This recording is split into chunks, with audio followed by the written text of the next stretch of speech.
الحمد للہ رب العالمین والصلاة والسلام علی سید المرسلین وعلی آلہ واصحابہ اجمعین، اما بعد فاعوذ باللہ من الشیطان الرجیم، بسم اللہ الرحمن الرحیم۔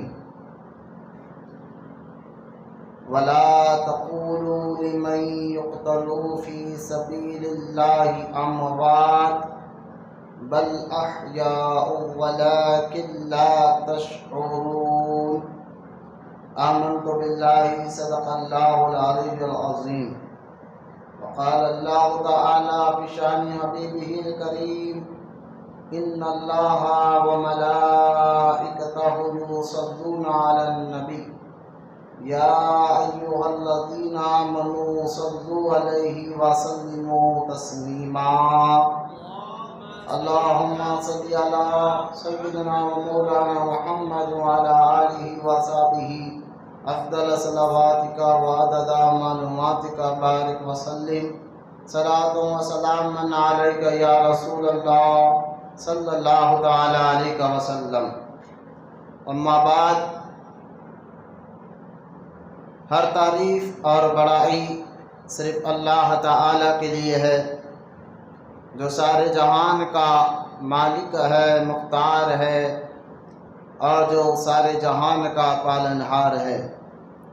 میں اس بات کی گواہی دیتا ہوں کہ اللہ تعالیٰ کے سوا کوئی عبادت کے لائق نہیں، وہ ایک ہے، اس کا کوئی ساتھی اور شریک نہیں۔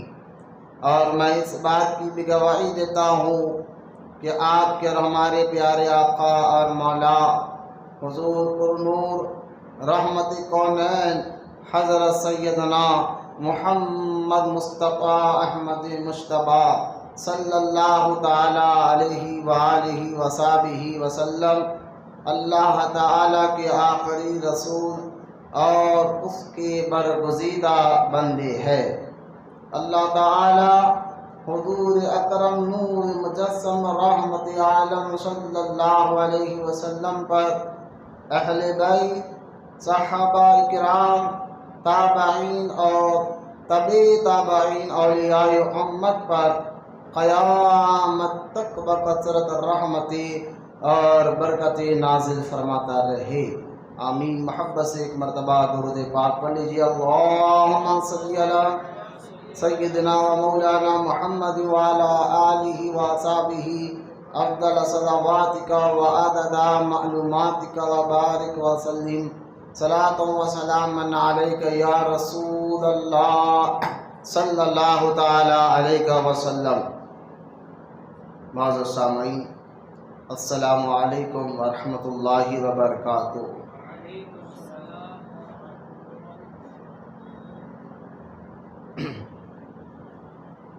آج کا یہ جمعہ جو ہے، شوال کا یہ مبارک مہینہ، جو عید کے بعد کا یہ پہلا جمعہ ہے، اور آج کے دن یہ مہینہ جو ہے خاص طور پر اس مہینے یعنی شوال کے شروعات کے 8 دن، اور ایک روایت میں آتا ہے یعنی عید ہونے کے بعد 8 دن یا 10 دن کے بعد جو ہے اسلام کا ایک بہت بڑا معرکہ جنگ احد ہوا تھا۔ تو اس لیے آج کا یہ ہمارا عنوان، ہمارا ٹاپک جو ہے جنگ احد پر انشاءاللہ تعالی کچھ باتیں آپ کے سامنے رکھنا ہے، جو بیان ریکارڈ بھی ہوگا انشاءاللہ۔ قبل اس کے کہ اپنے اس عنوان، اپنے اس ٹاپک پر آؤں، سب سے پہلے ہم اور آپ، ہم سب کے پیارے آقا اور مولا رحمت کونین صلی اللہ تعالی علیہ وسلم کی بارگاہ اقدس میں درود پاک کی فضیلت، درود پڑھنے کے بارے میں کہ درود پڑھنے سے کیا کیا فائدے دنیا اور آخرت میں اللہ تعالیٰ میں عطا فرماتا ہے، اس پر انشاءاللہ میں آپ کے سامنے پہلے درود کی فضیلت سناؤں گا، اس کے بعد آگے بات کرتے ہیں۔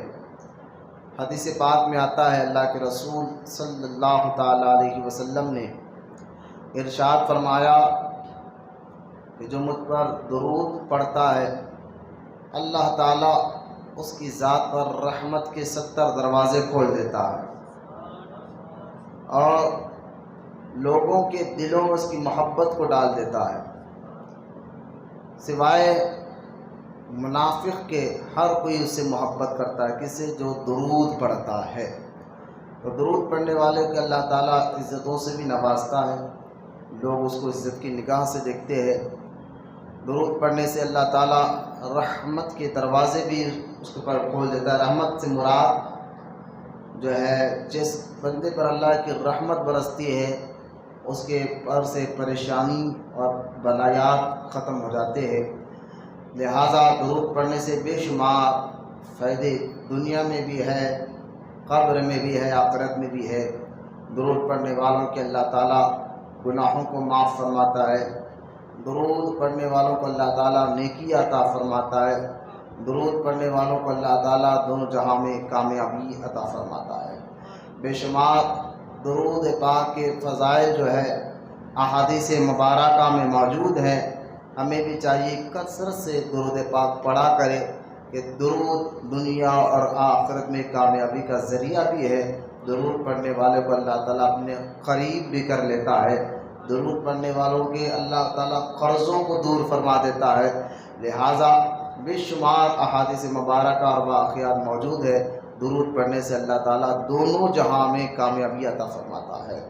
آئیے محبت اور عقیدت کے ساتھ ہم سب کے پیارے آقا اور مولا رحمت کونین صلی اللہ تعالیٰ علیہ وسلم کی بارگاہ اقدس میں درود پاک کا نذرانہ پیش کرے۔ سب مل کر پڑھی اللہم صلی علی سیدنا مولانا محمد وعلی آل سیدنا مولانا محمد وبارک وسلم صلاۃ و سلام علیک یا رسول اللہ صلی اللہ تعالیٰ علیہ وسلم۔ سینے کی گنڈیاں لگا لو بیٹا، سینے کی گنڈی بھی لگا لو اور بالکل اطمینان سے بیٹھو۔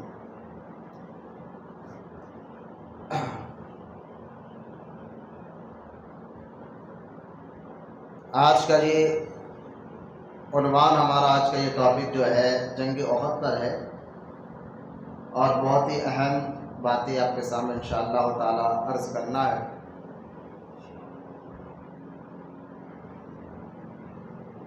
درود پاک کے متعلق اہمیت اور اس کی فضیلت سنانے کے بعد اب آگے بڑھتے ہیں۔ جیسا کہ میں سے پہلے بھی رمضان مبارک کے مہینے میں جنگ بدر کے متعلق میں بہت ڈیٹیل کے ساتھ بیان کیا تھا،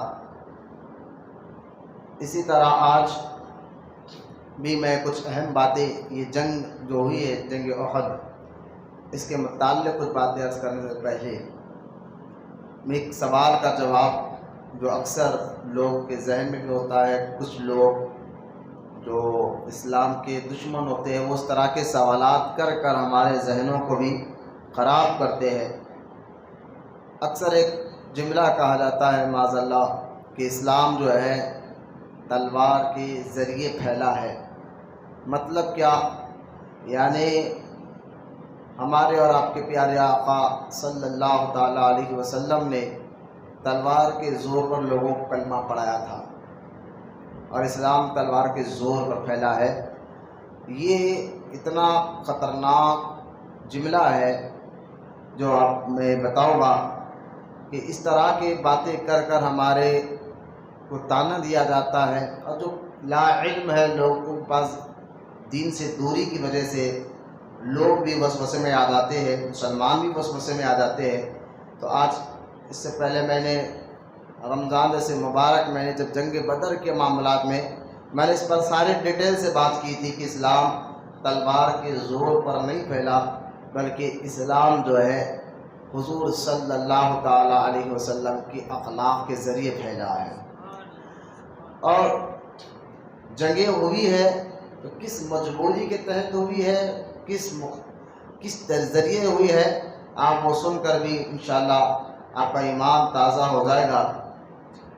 سب سے پہلے آپ دیکھیں ہمارے اور آپ کے پیارے آقا صلی اللہ تعالیٰ علیہ وسلم کو اللہ تعالیٰ نے جو بے شمار خوبیاں عطا فرمایا تھا، ان خوبیوں میں سب سے اہم چیز، سب سے اہم بات جو ہمارے آقا علیہ السلام کے مزاج میں پہلے سے موجود تھی، اور اس بات کو ہر کوئی مکے کے کفار اور مشرکین اس بات کو مانتے تھے، ایکسیپٹ کرتے تھے۔ وہ کیا کہ ہمارے اور آپ کے پیارے آقا صلی اللہ تعالی علیہ وسلم جو ہے بالکل صادق الامین کے لقب سے مشہور تھے۔ صادق کہتے ہیں ہر حال میں سچ بولنے والا، اور امین کہتے ہیں امانتوں کو رکھ کر بالکل سچائی کے ساتھ امانات واپس کرنے والا۔ یہ دو چیزیں، ان چیزوں میں یعنی کہ کفار اور مشرکین جو ہے اللہ کے رسول صلی اللہ تعالیٰ علیہ وسلم کے بارے میں یہ جانتے تھے کہ سرکار صادق ہے اور امین ہے۔ مکے کے لوگ اپنے باپ پر بھروسہ نہیں کرتے تھے اس دور میں، یہ کوئی مثال نہیں دے رہا ہوں، حقیقت بات بتا رہا ہوں۔ ان کو نہ اپنے باپ پر بھروسہ تھا، نہ اپنے بھائیوں پر بھروسہ تھا، جتنا بھروسہ حضور کی ذات پاک تھا۔ ہمارے نبی پر وہ بڑا بھروسہ کرتے تھے۔ کیوں؟ کیونکہ ان لوگوں نے ہمارے نبی کے بچپن کو دیکھا تھا، جوانی کو دیکھا تھا، آپ کے زندگی کو بڑے غور سے دیکھا تھا کہ آپ کے اخلاق، آپ کے عادات، آپ کے مزاج، آپ کا کردار کیسا ہے۔ تو آپ کو یعنی یہ پورا یقین تھا کہ حضور صادق الامین ہے، کافروں کو اور مشرکوں کو، اور ہے بھی، بات بھی صحیح ہے، کیونکہ ہمارے اور آپ کے نبی صلی اللہ علیہ وسلم یوں تو اللہ تعالیٰ نے سب سے پہلے آپ ہی کو نبی بنایا ہے، لیکن سرکار میں جب مکہ میں پیدا ہوئے ہمارے اور آپ کے نبی علیہ السلام، تو 40 سال کی عمر تک، ذہن میں بات رکھیں، 40 سال کی عمر تک ہمارے نبی نے اعلان نہیں کیا تھا کہ میں نبی ہوں۔ جب 40 سال کی عمر مبارک ہوئی تب سرکار نے اعلان فرمایا کہ میں اللہ کا نبی ہوں۔ تو یہ 40 سال کے جو عمر کا جو عرصہ ہے، جو ہمارے اور آپ کے پیارے آقا صلی اللہ تعالیٰ علیہ وسلم کی زندگی کا یہ 40 سال کا حصہ مکے والوں نے حضور کو دیکھا تھا، اس 40 سال کی زندگی کو، ان کے بچپن کو، آپ کی جوانی مبارک کو دیکھا تھا۔ تو سب لوگ کہتے تھے اگر مکے میں سب سے زیادہ شریف، سچا، امانت دار، جس کے اخلاق اور مزاج اور کردار اگر کسی کے اچھے ہیں تو محمد بن عبداللہ یعنی ہمارے آقا صلی اللہ علیہ وسلم کے ہیں۔ اس لیے لوگ کیا ہے، اس حقیقت کو جانتے ہوئے لوگ اپنی امانتیں بھی رکھتے تھے۔ اب 40 سال کی عمر ہونے کے بعد اللہ کا حکم ہوا ہمارے نبی کو کہ آپ اعلان فرما دیجیے اپنے نبی ہونے کا۔ تو ہمارے آقا علیہ السلام نے جب اپنے نبی ہونے کا اعلان فرمایا، وہاں سے کچھ ماننے والے پیدا ہوئے اور کچھ نہ ماننے والے پیدا ہوئے، کیونکہ وہ جانتے تھے نہ ماننے والے کہ آج تک انہوں نے کبھی جھوٹ نہیں بولا ہے۔ یہ نہ ماننے والے یعنی مشرکین یہ بات اچھی طرح جانتے تھے کہ انہوں نے کبھی غلط بات کی ہی نہیں ہے، لیکن پھر بھی وہ جان بوجھ کر سچ کو نہیں مانا۔ جو سب سے بڑا سچ تھا حضور کا کہ توبوا لا الہ الا اللہ، لوگوں بتوں کی عبادت چھوڑو، اللہ کی عبادت کرو، اس سے بڑا کوئی سچ نہیں تھا۔ لیکن ان لوگوں نے انکار کیا، پھر یہاں سے معاملہ شروع ہوا۔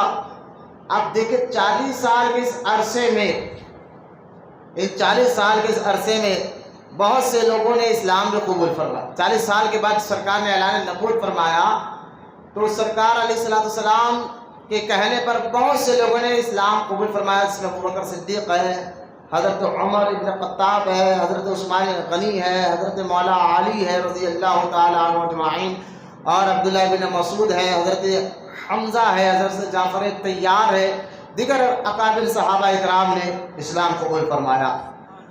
اب یہ جب اسلام، میں پہلے سمجھانا چاہ رہا ہوں کہ اسلام تلوار کے زور پہ نہیں پھیلا، حضور کے اخلاق اور مزاج کے ذریعے اسلام پھیلا ہے۔ اب جب ابھی یہ کوئی جنگ نہیں ہوئی، 40 سال کی عمر سے لے کر 13 سال تک سرکار مکے میں رہے، اور مکے میں رہ کر لوگوں کو دین کی دعوت دیتے رہے، تبلیغ کی دعوت دیتے رہے، لوگوں کو اللہ تعالیٰ کی جانب بلاتے رہے، توحید کی بات سمجھاتے رہے۔ تو ان 13 سال کے عرصے میں یعنی 40 سال کی عمر میں ہمارے نبی نے نبی ہونے کا اعلان فرمایا، ایک بات، پھر اس کے بعد 13 سال تک لوگوں کو سمجھاتے رہے، اللہ کی طرف بلاتے رہے۔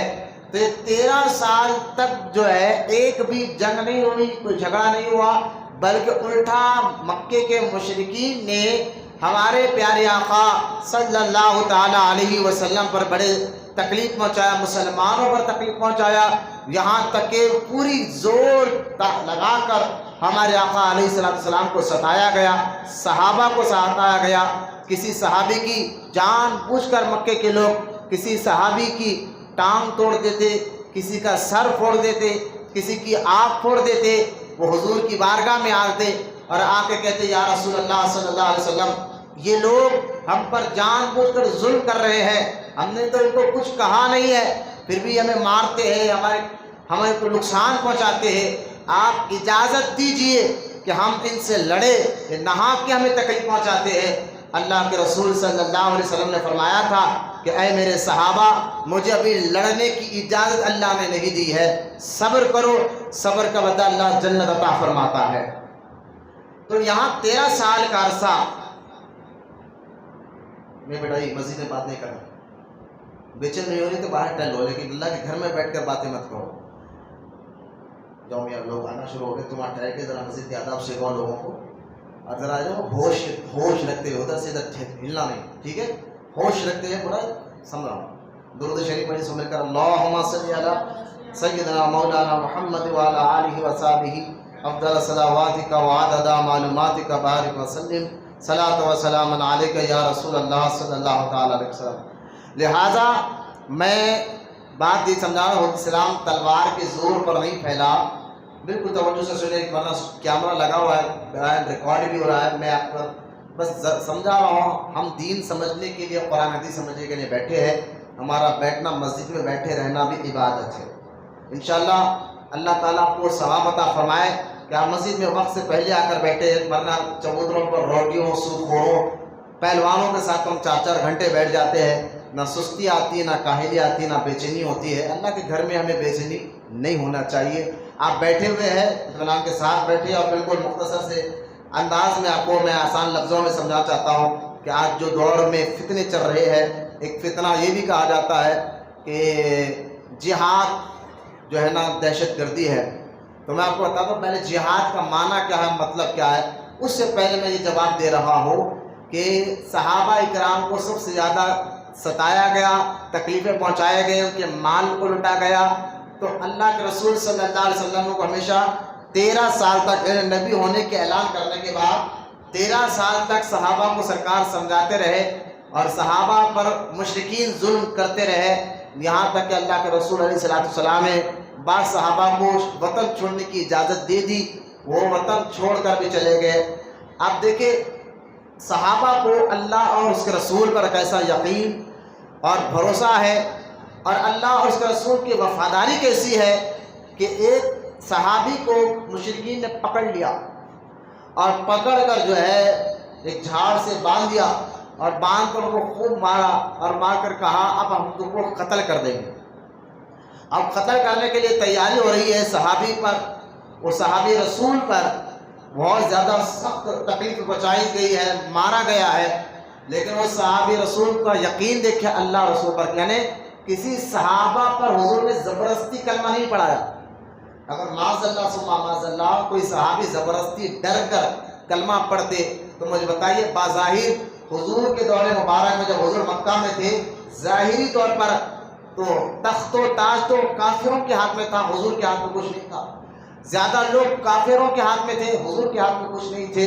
تو پھر کسی پر ہمارے آقا نبی صلی اللہ علیہ وسلم نے زور زبردستی دے کر کلمہ نہیں پڑھایا تھا صحابہ کو، جو شروعات میں اسلام قبول کرے، نہ کسی پر زبردستی کیا تھا، نہ زور دیا تھا، بلکہ ان صحابہ نے جو شروعات میں کلمہ پڑھا تھا، اللہ رسول پر ایمان لائے تھے، وہ دل و جان سے لائے تھے، اپنے ایمان و یقین سے لائے تھے، وہ حالات کو دیکھ کر نہیں لائے تھے، بلکہ ان کو یہ سچائی سمجھ میں آ گئی تھی، عبادت کے لائق صرف اللہ کی ذات مبارک ہے۔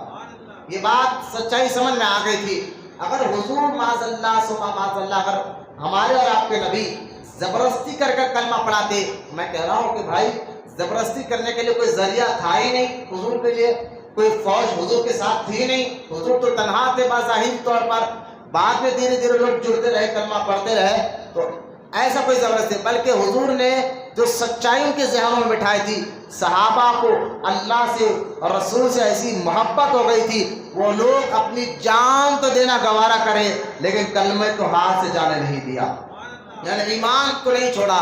آپ دیکھیں صحابی کو پکڑ کر باندھ دیا گیا، تکلیف پہنچائی گئی، یہاں تک کہ کسی کافر نے آ کر تانا دیا، اچھا تم جب کلمہ نہیں پڑھے، مسلمان نہیں تھے، بڑے خوشحال تھے، اب دیکھو کلمہ پڑھ کے تمہارا حال کیا ہو گیا ہے، تم یہاں باندھے ہوئے ہو، اگر تم کلمہ نہیں پڑھتے تو تم اپنے بیوی بچوں کے ساتھ ہوتے۔ ذرا غور سے سنیں، اب تانا دے رہے تھے کافر ایک مسلمان صحابی کو، اگر تم مسلمان نہیں ہوتے تو اپنے گھر میں سکون سے رہتے، کھانا کھاتے، پانی پیتے، بیوی بچوں کے ساتھ رہتے، کاروبار ہوتا، یہ پیسہ ہوتا، دولت ہوتی، تو جیسے تم مسلمان ہو، یہ مصیبت تمہارے اوپر آ گئی ہے، اب دیکھو کہ تم مسلمان ہو گئے، باپ داداؤں کا مذہب چھوڑ دیا، اب لہٰذا مسلمان ہو گئے، اب تمہیں مارا جا رہا ہے، پٹکا جا رہا ہے، رسی سے باندھ دیا جا رہا ہے، اب تمہیں قتل ہم کر دیں گے۔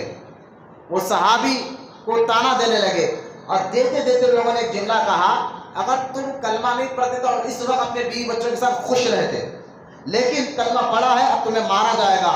اور مارنے سے پہلے انہوں نے ایک سوال کیا تھا، اب ہم تمہیں قتل کریں گے، اب تمہارے دماغ میں بھی ایک سوال اٹھ رہا ہوگا، اب کافر مشرکین صحابی کو کہہ رہے ہیں، تمہارے دماغ میں بھی ایک سوال اٹھ رہا ہوگا کہ جو میں باندھا گیا ہوں یہ نبی کے کلمہ پڑھنے کی وجہ سے باندھا گیا ہوں، کاش میری جگہ تمہارے نبی محمد ہوتے اور ان کو مارا جاتا۔ بھائی تانا دیتا نا، کسی نہیں سمجھا، اگر ہم کہہ رہے تم فلاں لیڈر کے ساتھ کہیں کو رہے، اس لیڈر کے ساتھ رہنے کی وجہ سے تمہیں بھی تکلیف پہنچائی جا رہی، اگر تم اس لیڈر کے ساتھ نہیں رہتے تو تم اپنے گھر میں سکون میں رہتے۔ یہی تانا صحابی کو دیا، اگر تم حضور کے ساتھ نہیں رہتے تو تم سکون میں رہتے، آج تمہاری جگہ حضور تکلیف میں ہوتے۔ اتنا جملہ جب تک یہ کہتے رہے وہ خاموش تھے صحابی، جب انہوں نے کہا نا کہ تمہاری جگہ اگر یہاں حضور باندھے ہوئے رہتے اور ان کو تکلیف پہنچائی جاتی تو کیا تم کو سکون ملتا؟ وہ صحابی جب تک لوگ اس صحابی کو کہتے رہے وہ خاموش سنتے رہے، کچھ جواب نہیں دیا۔ جب حضور کی بات آئی، کہا میری جگہ حضور یہاں باندھے ہوئے ہوتے اور ان کو تکلیف پہنچائی جاتی، وہ صحابی کہتے خدا کی قسم، اب بول اٹھے، باندھے ہوئے مرنا ہے کچھ دنوں میں، لیکن مرنے سے پہلے انہوں نے کہا تھا خدا کی قسم اگر میری جگہ حضور یہاں باندھے ہوتے تو میں اپنے گھر میں اپنے بیوی بچوں کے ساتھ سکون سے نہیں بیٹھتا، بلکہ حضور کے لیے پہلے اپنی جان پیش کر دیتا۔ کیوں؟ کیونکہ میں اس بات کو گوارا نہیں کرتا ہوں کہ حضور کو معاذ اللہ ثم معاذ اللہ مارا جائے، بلکہ حضور کے پیر میں کانٹا بھی چبھے یہ مجھے گوارا نہیں ہے۔ یہ صحابہ کا عشق تھا اللہ اور اس کے رسول سے۔ مجھے بتائیے ابھی جنگ جہاد کچھ بھی نہیں ہوا، نہ جنگ ہوا ہے نہ جہاد ہوا ہے، کچھ بھی نہیں ہوا ہے، لیکن صحابہ کی وفاداری دیکھے کہ حضور سے کتنا عشق کرتے تھے۔ لہٰذا یہ بات کہنا کہ اسلام تلوار کے زور پر پھیلا ہے، میں کہہ رہا ہوں پھر یہ صحابی کے اندر اتنی وفاداری آئی کہاں سے تھی؟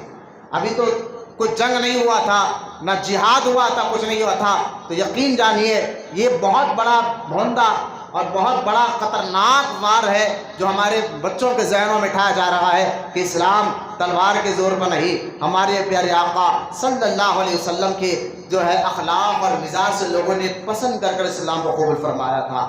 ہاں اسلام نے تلوار لوگوں پر نہیں اٹھائی، بلکہ اسلام کو مٹانے کے لیے لوگوں نے تلوار اٹھائی تھی، اسلام کو دین کو مٹانے کے لیے لوگوں نے تلوار اٹھائی۔ صحابہ کو ستایا جا رہا تھا، میں نے ابھی آپ کو بتایا کسی کا ٹانگ توڑ دیتے، کسی کا سر پھوڑ دیتے، کسی کی آنکھ پھوڑ دیتے، اور وہ حضور کی بارگاہ میں آتے اور آ کر عرض کرتے تو سرکار کہتے تھے صبر کرو مجھے لڑنے کی اجازت نہیں ملی ہے۔ یہ کب تک چلتا رہا؟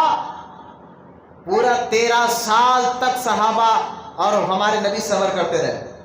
40 سال کی عمر میں اعلان نبوت فرمایا، وہاں سے 13 سال تک مکے میں رہے اور 13 سال تک نہ جنگ کیا جھگڑا کیا، بس صبر کرتے رہے، یہاں تک کہ مکے میں ایک وقت ایسا بھی آیا کہ تمام مسلمانوں کا سوشل بیکاٹ کیا گیا اور 3 سال تک شعبہ ابی طالب، مکے میں ایک 2 پہاڑ کے بیچ میں ایک علاقہ بھی ہے، اس کو شعبہ ابی طالب کہتے ہیں، وہاں پر 3 سال تک جو ہے مشرکین نے ہمارے اور آپ کے نبی کو اور صحابہ کو رہنے پر مجبور کر دیا.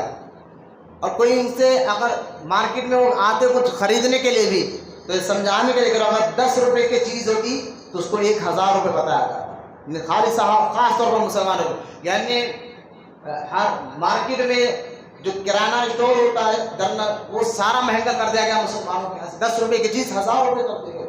لہذا ہر طریقے سے ستایا گیا. اور 3 سال تک صحابہ اکرام پانی پیتے ہوئے، یہاں تک کہ اپنے جوتوں کے چپل کے جو چمڑے ہوتے تھے، چمڑے کے جوتے، اس کے چپل کو کاٹ کر اس کو جلا کر صحابہ اپنے بھوک مٹائے. جھاڑوں سے پتے توڑ کر پتے کھا کر بھوک مٹائے. یہ معاملہ ہوتا رہا لیکن جنگ نہیں ہوئی. پھر بھی لوگ حضور کے اخلاق کو دیکھ کر اسلام قبول کرتے رہے. اب 13 سال کا عرصہ گزرا، مکہ میں رہے، لیکن حد سے زیادہ ظلم و ستم بڑھتا رہا. تو ایک وقت اللہ کا حکم، یا پیارے اب تم مکہ چھوڑ کر مدینہ چلے جاؤ. اب اللہ کے حکم پر ہمارے پیارے آقا صلی اللہ تعالی علیہ وسلم مکہ چھوڑے اور مکہ چھوڑ کر مدینہ پاک میں آ کر رہ گئے. آپ دیکھیں حضور کی ظاہری زندگی اب یہاں مکے میں جب تک تھے حضور، تو حضور کی عمر مبارک 53 سال تھی، 53 ایئر، کیونکہ 40 سال کی عمر میں نبی ہونے کا اعلان فرمایا. اور 13 سال تک مکے میں رہے تو 40 اور 13 53 سال ہو گئے. اب یہ 53 سال کی زندگی، ارے 53 سال کی زندگی میں ابھی ایک بھی جنگ نہیں ہوئی. بولے محبت سے سبحان اللہ. اگر ہمارے نبی کی ساری زندگی کو دیکھیں تو ہمارے حضور صلی اللہ علیہ وسلم کی ظاہری زندگی 63 سال ہے، 63 ایئر، 63 سال کی زندگی میں حضور پردہ فرما گئے. اب 53 سال 50 پہ 3 سال ہو گئے ہیں، کوئی جنگ نہیں ہو رہا، جہاد نہیں ہوا اسلام میں. تو یہ جو لوگ کلمہ پڑھے تھے کہ وہ کس زور پر پڑھے تھے؟ بھائی جنگ تو ہو ہی رہی تھی.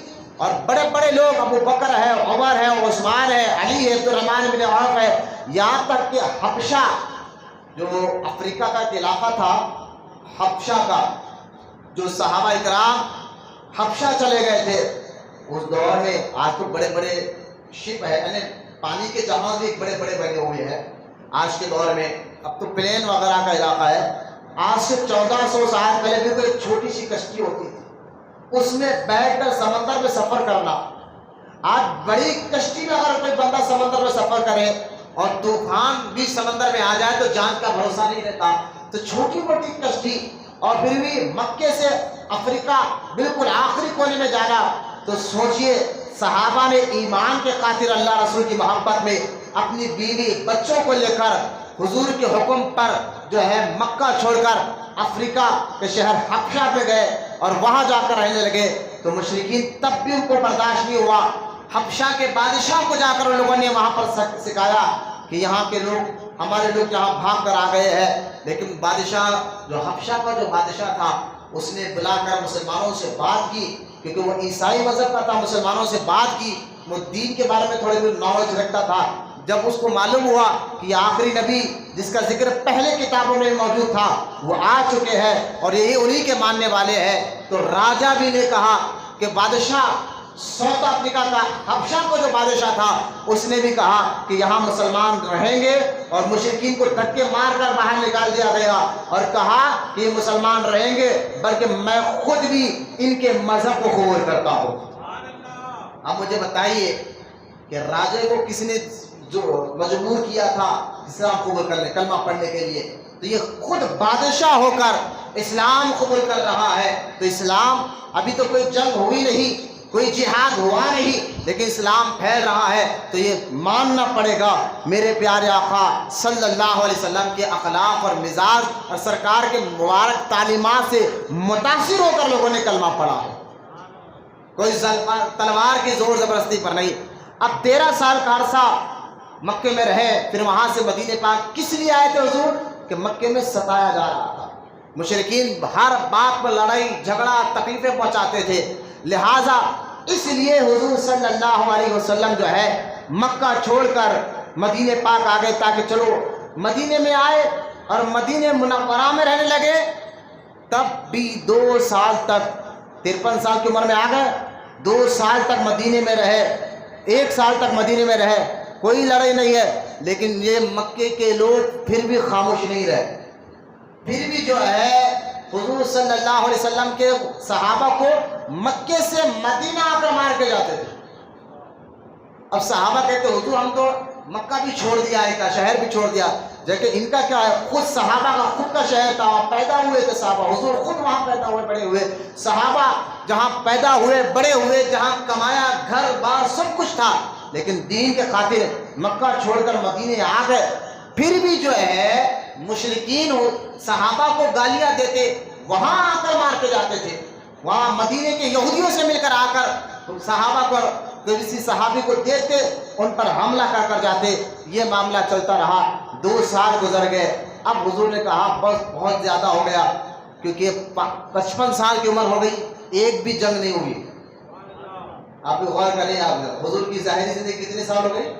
55 سال کی عمر تک ایک بھی جنگ نہیں ہوئی، کوئی جہاد کوئی معاملہ نہیں ہوا، بلکہ صحابہ کو کافر تنگ کر رہے ہیں۔ مکہ چھوڑنے کے بعد بھی وہاں سے ابھی جو سفر ہے مکہ سے مدینے کا جو ڈسٹینس ہے وہ 400 کلومیٹر کا ہے۔ اب تو خیر تیز گاڑیاں ہوں گے، 2-4 گھنٹے میں آپ کو مکہ سے مدینہ پہنچا دیتے ہیں۔ اس دور میں خالی جدہ سے، اس دور کی باتیں بہت 1400 سال پہلے کہا لے جاؤ، اگر آپ 50-60 سال پہلے پیچھے چلے جائے تو لوگ جو جہاز سے، پانی کے جہاز سے جدہ جاتے تھے، جدہ سے جو جدہ بھی جو ایئرپورٹ ہے جدہ سے حرم شریف، اس دور میں لوگ 50-60 سال پہلے پیدل یا اونٹوں پہ جاتے تھے، تو جدہ سے کعبہ تک پہنچنے کے لیے 3 دن لگتے تھے۔ اونٹ پر گھوڑوں پر جاتے تھے نا لوگ، جدہ تک تو پانی کشتی کے جاتے تھے، وہاں سے اترنے کے بعد جدہ سے حرم جانے کے 3 دن لگتے تھے۔ تو اب اندازہ کریں آج سے 50-60 سال پہلے، تو 1400 سال پہلے مکہ سے مدینہ 400 کلومیٹر ہے، تو وہ لوگ دشمنی کو اتنی تھی مسلمانوں سے، صرف مسلمانوں کو مارنے کے لیے مکے سے مدینہ آتے تھے، کئی دن کا سفر کر آ کے مار کر جاتے تھے۔ تو مجھے آپ یہ بتائیے، جو لوگ کہتے ہیں کہ اسلام تلوار کے زور پر پھیلا ہے، میں نے کہا حضور کی ظاہری زندگی 55 سال تک ہو گئی ہے، سرکار نے ایک جنگ نہیں کی، نہ اپنے صحابہ کو لڑنے کے لیے کہا، بلکہ صحابہ کو مارا جا رہا ہے، پیٹا جا رہا ہے، تو پھر یہ کہنا کہ اسلام تلوار کے زور پر پھیلا ہے، یہ بہت بڑا جو ہے ظلم و ستم کی بات ہے۔ ہاں، جب 55 سال کی عمر تک سرکار خاموش رہے، صحابہ کو بھی خاموش بٹھاتے رہا، لیکن ظلم زیادہ بڑھنے لگا، ظلم حد سے زیادہ بڑھنے لگا، تو ظلم مٹانے کے لیے آواز اٹھانا، اس کو جو ہے نا ختم نہیں کرتے، اس کو حق کہتے ہیں۔ ظلم کو مٹانے کے لیے مثال کے طور پر اگر ہمارے جسم پر کہیں پر ناسور پیدا ہو جائے، یعنی جیسے بھی کوئی انگلی سڑ جائے، اگر اس کو آپ نہیں کاٹیں گے تو ڈاکٹر کہے گا اگر آپ اس کو یوں چھوڑ دیں گے تو یہ سارے جسم کو سڑا دے گا، تو سارے جسم کو بچانے کے لیے اس ناسور کو کاٹا جاتا ہے، اس سڑی ہوئی انگلی کو کاٹا جاتا ہے۔ اسی طرح اگر اس معاشرے میں ایسے سڑے ہوئے لوگوں کو نہیں مارا جاتا تو سارا معاشرہ بیکار ہو جاتا۔ اس لیے معاشرے کو سدھارنے کے لیے اب اللہ کا حکم بھی آیا، سورہ حج میں اللہ تعالیٰ نے آیت نازل فرمائی، اور اللہ کا حکم آیا کہ اب جو مسلمانوں سے لڑنے آئے تم بھی ان سے لڑو، لڑنے آئے تم بھی ان سے لڑو، لہذا جہاد کا حکم ہو گیا، یہاں سے جہاد کا حکم ہوا۔ آپ دیکھیں اللہ کے رسول صلی اللہ تعالیٰ علیہ وسلم کو جب یہ حکم مل گیا، صحابہ کو حکم مل گیا، تو اس کے بعد جو جنگ ہوئی، جو سب سے پہلے اسلام کے معرکہ ہے، اس کو جنگ بدر کہتے ہیں، جنگ بدر کہتے ہیں، جو رمضان سے مبارک مہینے میں ہوئی۔ میں نے اس پر بڑی ڈیٹیل سے بات کی ہے۔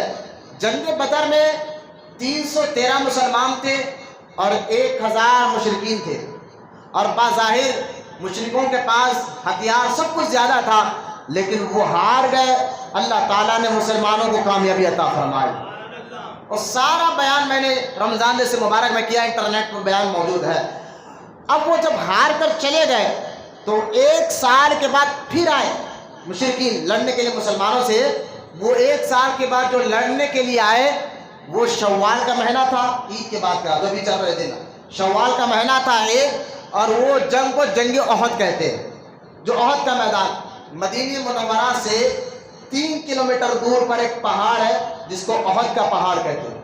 اس پہاڑ کے دامن ایک بہت بڑا میدان ہے، آج بھی اور اسی میدان میں سید الشہداء حضرت امیر حمزہ رضی اللہ تعالی عنہ جو حضور کے چاچا محترم ہے ان کا مزار شریف بھی موجود ہے۔ لہٰذا احد کا واقعہ اسی مہینے میں ہوا ہے، تو میرا ٹاپک یہی آج ہے کہ احد کا واقعہ کیوں ہوا۔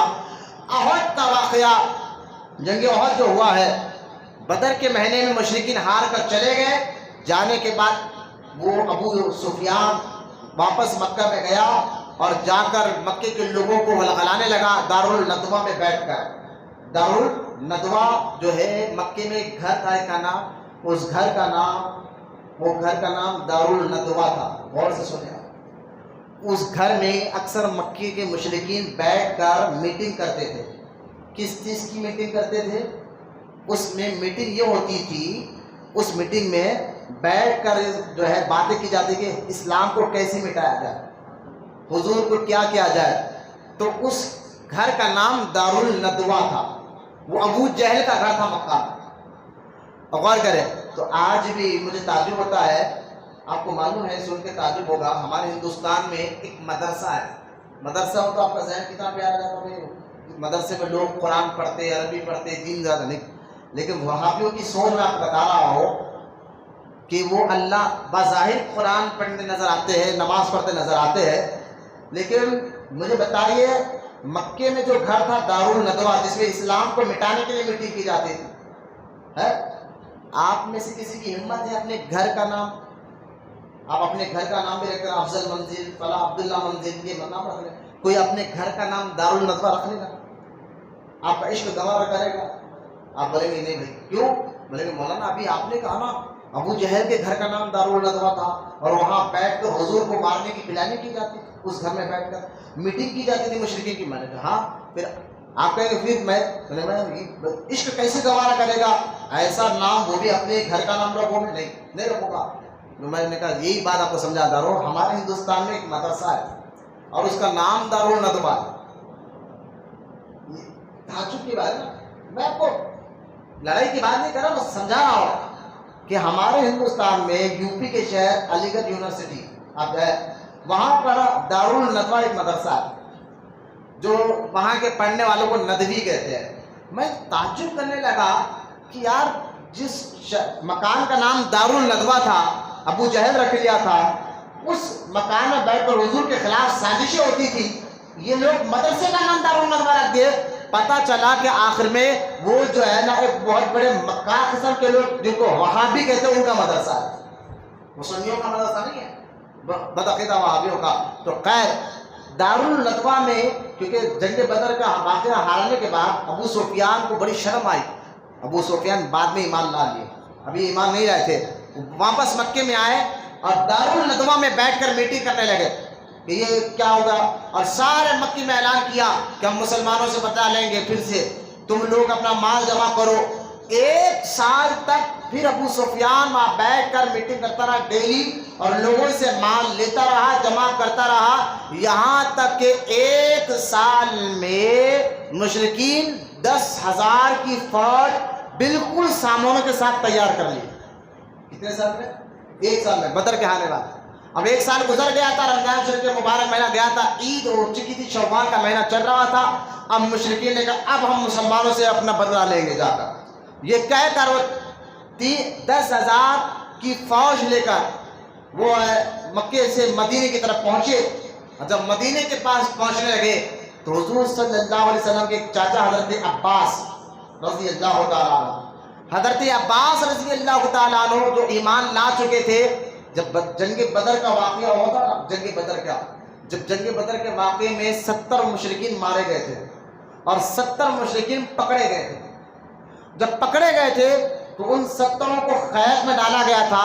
پھر صحابہ میں آپس میں مشورہ ہونے کے بعد اللہ کے رسول صلی اللہ علیہ وسلم نے تمام لوگوں کو کہا تھا، جو 70 قیدی تھے، ان قیدیوں سے کہا تھا کہ تم لوگ اپنی جان کا فدیہ دیو اور واپس چلے جاؤ، ہم تمہیں ماریں گے نہیں۔ تو حضرت عباس، حضور کے چاچا حضرت عباس، جب یہ پکڑ کر حضور کے سامنے لائے گئے، حضور نے فرمایا کہ چاچا اگر جان بچانا چاہتے ہو فدیہ دے دو اور واپس مکہ چلے جاؤ۔ تو حضرت عباس ابھی ایمان نہیں لائے تھے۔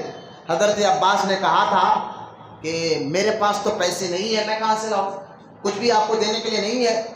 تو اللہ کے رسول صلی اللہ علیہ وسلم فرماتے ہیں کہ چاچا جھوٹ مت بولو۔ اب دیکھیے نبی کا غیب کی بات نبی کو کیسے معلوم ہوتی ہے؟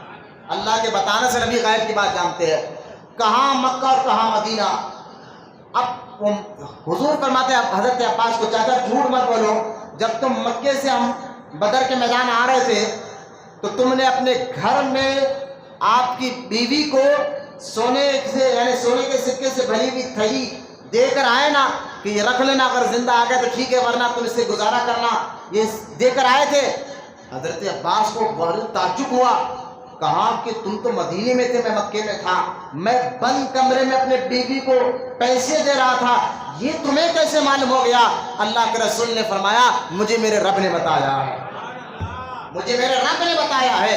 تو حضرت عباس بڑے متاثر ہوئے، کہا جو رب تمہیں اتنی سی بات بھی بتا دے، جو رب تمہیں میں بند کمرے میں اپنی بیوی سے پیسے دے رہا ہوں وہ بات بھی رب تمہیں بتا دے تو میں مان گیا، تم بھی سچے، تمہارا رب بھی سچا، تمہارا دین بھی سچا ہے۔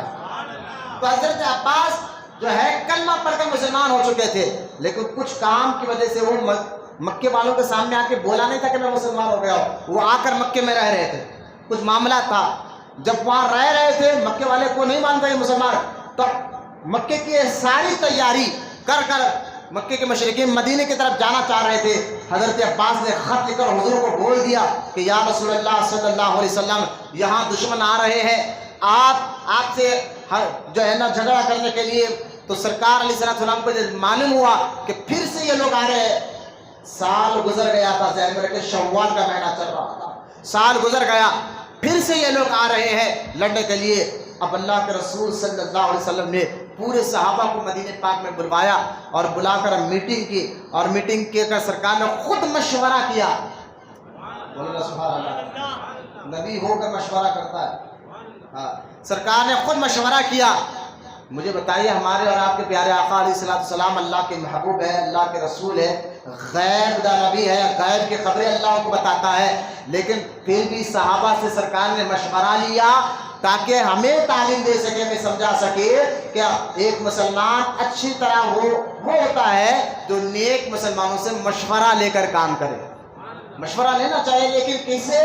ایرے غیرے سے نہیں، حاسدی سے نہیں، جلن بھکو سے نہیں، جو دین کا درد رکھتے ہو ان سے مشورہ لے، اچھے لوگوں سے، متقی پرہیزگار لوگوں سے چاہے مشورہ لے، وہ آپ کو خوف خدا رکھ کر آپ کو مشورہ صحیح دیتے ہیں۔ الغرض صحابہ سے سرکار نے مشورہ کیا، کس نے بات کا مشورہ کیا؟ سرکار نے کہا کہ ہم یہ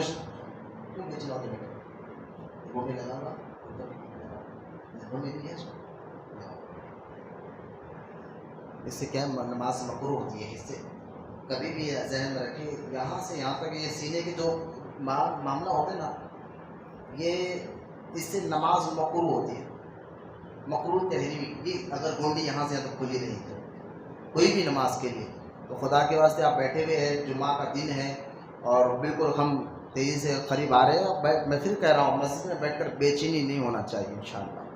آپ مسجد میں بیٹھے ہوئے یہ بھی ثواب ہے، عبادت لکھی جا رہی ہے۔ پھر میں کہتا ہوں 3 گھنٹے کا مووی معذرت میں نہیں کرو کہ آپ پکچر دیکھتے ہیں، 3 گھنٹے ہم پکچر ٹاکیز میں بیٹھتے تو ہمیں بچہ نہیں ہوتے، روڈیوں کے ساتھ، پہلوانوں، سود خوروں، شرابیوں کے ساتھ بیٹھنے کے لیے آج ہم تیار ہو جاتے ہیں، ساری رات فون میں دیکھتے ہوئے بیٹھ جاتے ہیں، تو وہاں ہمیں بے چینی نہیں ہوتی، ہمیں کہ چہرے، یہ میں جو باتیں بتا رہا ہوں یہ جنگ کے واقعات، یہ آج لوگ پریشان ہیں نا کہ آج کئی مسلمان بچیاں مرتد ہو رہی ہیں، کیا کرنا چاہیے، بچے دین سے دور ہو رہے ہیں، بچے جو ہے دین کے تعلیمات سے دور ہو رہے ہیں، بچیاں مرتد ہو رہی ہے، کرنا کیا چاہیے؟ تو میں کہتا ہوں خود امام حسن امام حسین رضی اللہ تعالیٰ عنہ فرماتے ہیں جب ہم ہمارے استادوں سے پڑھنے جاتے تھے تو ہمارے استاد ہمیں بچپن میں، امام حسن امام حسین کہتے ہیں ہمیں بچپن میں ہمارے استاد جو ہے ہمیں جنگ کے واقعات سناتے تھے، صحابہ کے اور حضور کے جنگ کے واقعات کو سناتے تھے، تو اس سے بھی بندوں کے دل میں ایمان اور عقیدہ بھی مضبوط ہوتا ہے، اسلام سے محبت بھی مضبوط ہوتی ہے۔ تو یہ جو واقعات میں آپ کو سنا رہا ہوں یہ آپ کو ذہن میں بٹھا کر اپنے گھر میں سنائے، اپنے بہنوں کو سنائے، اپنے بچوں کو سنائے، تو انشاءاللہ تعالیٰ جنگ کے واقعات سنانے سے بھی دین میں مضبوطی آتی ہے ہمارے اندر۔ آج جو بچیاں مرتد ہو رہی ہے اس کی بہت بڑی وجہ تو میں ہمارے علماء نے تحقیق کر کر بڑے علماء کرام کو اللہ نے بڑی سمجھ عطا فرمائی. کیوں؟ کیونکہ ان کے دماغ اور ان کا دل جو عالم ہوتا ہے ان کا دماغ اور ان کا دل روشن ہوتا ہے قرآن کی وجہ سے. کیونکہ قرآن خود ایک نور ہے نا. قرآن میں خود اللہ فرمایا قد جاءکم من اللہ نور و کتاب مبین. اللہ کی جانب سے نور آیا، روشن کتاب بھی آئی ہے. تو قرآن کو اللہ تعالیٰ نے روشن کہا ہے، روشن کتاب کہا ہے. تو جو عالم ہوتے ہیں جو قرآن پڑھ پڑھ کر اللہ تعالیٰ ان کے دلوں کو اور ان کے اخلاق کو عقل سے روشن کر دیتا ہے. جہاں عام بندوں کی سوچ نہیں جاتی وہاں علماء کی سوچ چلی جاتی ہے. تو یہاں ایک بات یہ تو ہے کہ ہم سب سوچنے لگے کہ آخر بچیاں مرتد کیوں ہو رہی ہے، بچے دین سے دور کیوں ہو رہے ہیں. تو میں بتاتا چلوں کہ جو بچوں کو ہیئر اسٹائل فلمیں والے پسند آ گئے، ڈراموں میں فلم دیکھ دیکھ کر فلاں ہیرو یہ بال رکھ لیا، اب یہ بال ایسے رکھ دیے، یہ بال ایسے رکھ دیے. مجھے ایک بات بتائیے، اللہ نہ کرے جہاد کا جو معاملہ ہے، جہاد تو ابھی وقت نہیں ہے لیکن وقت آ بھی سکتا ہے. جہاد کا حکم وہ علماء کرام بتائیں گے، لیکن جہاد کا معنی یہ نہیں ہے کہ کسی کی جگہ معاذ اللہ بم رکھ کر اڑا دے، کسی کو قتل کر دے ناحق کے بلا وجہ کے. دیکھیے حضور جب کسی صحابہ کو بھیجتے تھے جنگ کے لیے تو کیا کہتے تھے جانتے؟ سرکار کہتے تھے دیکھو تم جا رہے ہو نا، تم وہاں جاؤ گے وہاں کے شہر کے کھیتوں کو برباد نہیں کرنا. لیکن صحابوں کو تعلیم کر کے جنگ کے لیے حضور کیا کیا تعلیم کہ کھیتوں کو برباد نہیں کرنا، جھاڑوں کو نہیں کاٹنا، جانوروں پر حملہ نہیں کرنا. بولتے رہیے سبحان اللہ. جہاد کا صحیح معنی بتا رہا ہوں. تو حضور کیا کہتا ہے؟ بوڑھوں پر حملہ نہیں کرنا، عورتوں پر حملہ نہیں کرنا، بچوں پر حملہ نہیں کرنا، جو تم کو دیکھ کر بھاگے ان کے پیچھے نہیں بھاگنا، جو تم سے لڑنے آئے میدان میں وہیں سے لڑنا. یہ جہاد ہے. دیکھیں اب کتنی چیزیں تھے جہاد کے لیے. نہ انسان تو انسان، سرکار خاص طور صحابوں کو تاکید کرتے تھے کہ جانوروں کو بھی نہیں مارنا اور کھیتوں کو بھی نہیں اجاڑنا. انسان تو انسان ہے. تو یہ جہاد کا معاملہ یہ ہے اصل میں کہ جو تم سے لڑنے آئے ان سے. اگر کل کے دن ہم کو ایسا موقع آ جائے کہ ہم کو لڑنے کا موقع مل جائے، کیونکہ جہاد عبادت ہے اللہ کی. بولنا سبحان اللہ. جہاد عبادت ہے اللہ کی. اگر مجاہد میدان جنگ میں اللہ کے دشمنوں سے لڑتے لڑتے مر جائے تو ڈائریکٹ جنت میں. بولنا سبحان اللہ. شہادت کا ثواب اس کو ملتا ہے. قرآن جو آیت بتا رہی ہے کہ شہید کو مردہ مت سمجھو. کتنے بڑے انعامات کہ شہید کو سب سے بڑا انعام کہ اللہ تعالیٰ اس کو اپنا دیدار عطا فرماتا ہے. تو شہید جو ہے اگر میدان جہاد میں لڑتے لڑتے جنگ میں شہید ہو جائے اللہ کے لیے تو وہ شہادت کا مرتبہ، اب جیت جائے تو اس کو مجاہد کہتے ہیں. تو دونوں طرف کو بھی مسلمانوں کا شہید بھی ہو گئے تو جنت ہے، جیت گئے تو بھی جنت ہے. تو لہٰذا جہاد کا بھی معاملہ نہیں. اگر اللہ نہ کرے آ جائے کوئی ایسا موقع آ جائے تو ہمارے بچے تو خالی فلم اسٹاروں کے ہیرو کے اسٹاروں سے بیٹھے ہوئے ہیں، بال یوں رکھتے رکھتے اب انہیں بال سنبھالے گا تلوار سنبھالے گا. یہ حال ہو گیا ہمارا. ورنہ آپ دیکھیے آج ہمارے پاس بچوں میں دین سے دوری کی وجہ سے بزدلی ایسی آ گئی ہے کہ ہم تو یہ دیکھ رہے ہیں فلمیں ڈراموں میں معاذ اللہ کہ ایک ہیرو 50 کو مار رہا ہے، 100 کو مار رہا ہے، وہ فلاں ہیرو مار رہا ہے. جبکہ آپ سب جانتے ہو صرف ناٹک ہی ناٹک ہے، وہ صرف بیکار ہے. اور میں آپ کو بتاؤں صحابہ ایسے گزرے ہیں جو ایک صحابی نے 1 لاکھ سے لڑا. بولو نا محبت، جو حقیقت ہے. جو ملک شام کے واقعات کو اگر آپ پڑھے، خالد بن ولید رضی اللہ تعالیٰ عنہ کو آپ پڑھے، جن کو خالد بن ولید وہ صحابی ہے جن کو حضور نے فرمایا خالد بن ولید اللہ کی تلواروں میں سے ایک تلوار ہے. خالد بن ولید رضی اللہ تعالیٰ عنہ نے رومیوں سے اکیلے 1 لاکھ سے لڑے. آپ بھی نہیں سوئے، میں بھی نہیں سو رہا ہوں، آپ بھی جاگ رہے ہیں، میں بھی جاگ رہا ہوں، آنکھیں کھلے ہیں، کانے کھلے ہیں، بات حقیقت بتا رہا ہوں. ایک صحابی 1 لاکھ سے لڑ کر بتایا ہے. تو یہ جذبہ ہمارے بچوں کو آج پتا چلے نا کہ اللہ کی محبت میں لڑنا، تو پھر وہ ہیرو جیسے کام نہیں جو اسلام کے اصل ہیرو صحابہ ہیں ان کے طریقے کو اپناتا ہے. تو ایک تو یہ بچے اس طرح سے بزدل ہوتے جا رہے ہیں، وہ خالی فلمیں ڈراموں میں ایکشنوں میں اپنے کپڑوں کا اور بالوں کا ہیئر اسٹائل بتاتے بتاتے زندگی گزار رہے ہیں، اور دوسری جانب بچیاں جو بگڑ رہے ہیں، تو ہمارے علماء نے بڑی تحقیق کر کے تھوڑے دن پہلے ایک بات بتائی، اگر اس بات پر ہم اپنی بہنوں پر نظر رکھیں گے، باپ اپنی بیٹیوں پر نظر رکھیں گے، تو انشاءاللہ جو آج بچیاں غیروں کے ساتھ جا کے منہ کالا کر رہے ہیں، کہ آپ کہیں گے وہ وہاں ہو رہا ہے یہاں نہیں ہو رہا، بھائی احتیاط کرنا سب کا کام ہے۔ تو آپ وہ ایک چیز آپ ضرور احتیاط کریں، جو ہمارے علماء نے بڑے، یہ تو ہر کوئی اپنے عقل سے بات کہتا ہے، لیکن جو اللہ والے بتاتے ہیں نا وہ بات بہت صحیح ہوتی ہے۔ تو وہ اللہ والوں کا کہنا ہے کہ اگر اپنے بچوں کو مرتد ہونے سے بچانا چاہتے ہو، بچوں کو مضبوط بنانا ہے، تو جہاد کے واقعہ سنو، ان کے اندر جذبہ آئے گا، اللہ رسول سے محبت آئے گی انشاءاللہ، اور ہر حال میں دین پر جمے رہیں گے، وہ دین کو چھوڑیں گے نہیں۔ اور بچیوں کے اندر اگر جذبہ لانا ہے دین کا اور ان کو سدھارنا ہے، تو تمہیں پہلا کام آج کے دور کے حساب سے یہ کہ ان کو فون مت دو۔ اگر بچیوں کو اگر دے رہے ہیں ضروری ہے تو گہری نظر رکھو۔ فون اگر بچوں کے پاس سے فون دے رہے ہیں، چلو پڑھنا ہے، آج کل کئی کام ایسے ہیں جو فون سے ریلیٹڈ بھی ہوتے ہیں، کوئی بچی، میں ہر بچی کی بات نہیں کرتی، لیکن فون سے ریلیٹڈ بھی بہت سے کام ہوتے ہیں، لیکن ہمارے علماء نے تحقیق کر کے بتایا آج جو بچیاں مرتد ہو رہے ہیں، دین سے دور ہو رہے ہیں، غیروں کے ساتھ جا رہے ہیں، اس میں اہم وجہ فون ہے، جو انسٹاگرام ہے، واٹس ایپ ہے، فیس بک ہے، جس کے ذریعے سے غیروں سے دوستیاں ہو رہی ہیں، دین چھوڑ رہے ہیں۔ لہٰذا اگر فون دینا بھی ہے ضرورت کے حد تک دو، اور دے بھی رہے تو گہری نظر رکھو۔ انشاءاللہ عمل کریں گے نا، سو مل کر انشاءاللہ۔ اس میں اپنے اگر آپ کی بہن ہے تو بہن پر آپ نظر رکھیں، آپ باپ ہے تو بیٹیوں پر نظر رکھیں، آپ رشتہ دار یہ بات پھیلائے تو انشاءاللہ تعالیٰ بچیاں جو ہے مرتد ہونے سے بچیں گی انشاءاللہ۔ جو دین ہمارا سچا ہے اس پر مضبوطی سے قائم رہیں گے۔ تو خیر یہ واقعات سننے سے ایمان اور عقیدہ مضبوط ہوتا ہے۔ بہت قریب آ گیا، میں آپ کو یہ سمجھا رہا تھا کہ 1 سال بدر کا جو واقعہ ہوا، اس کے 1 سال کے بعد پھر مشرکین لڑنے کے لیے آئے، حضور کو معلوم ہوا، حضور نے مشورہ لیا، تمام صحابہ کو بلا کے کہا کہ تم لوگ کا مشورہ کیا ہے، ہم کیا کریں؟ بعض صحابہ نے کہا حضور ان کو آنے دو، ہم مدینے میں رہ کر لڑیں گے، ہم مدینے میں رہ کر لڑیں گے۔ تو سرکار نے کہا میرا بھی ارادہ یہی ہے کہ ہم مدینے میں رہ کر ہی لڑیں، ان کو آنے دو۔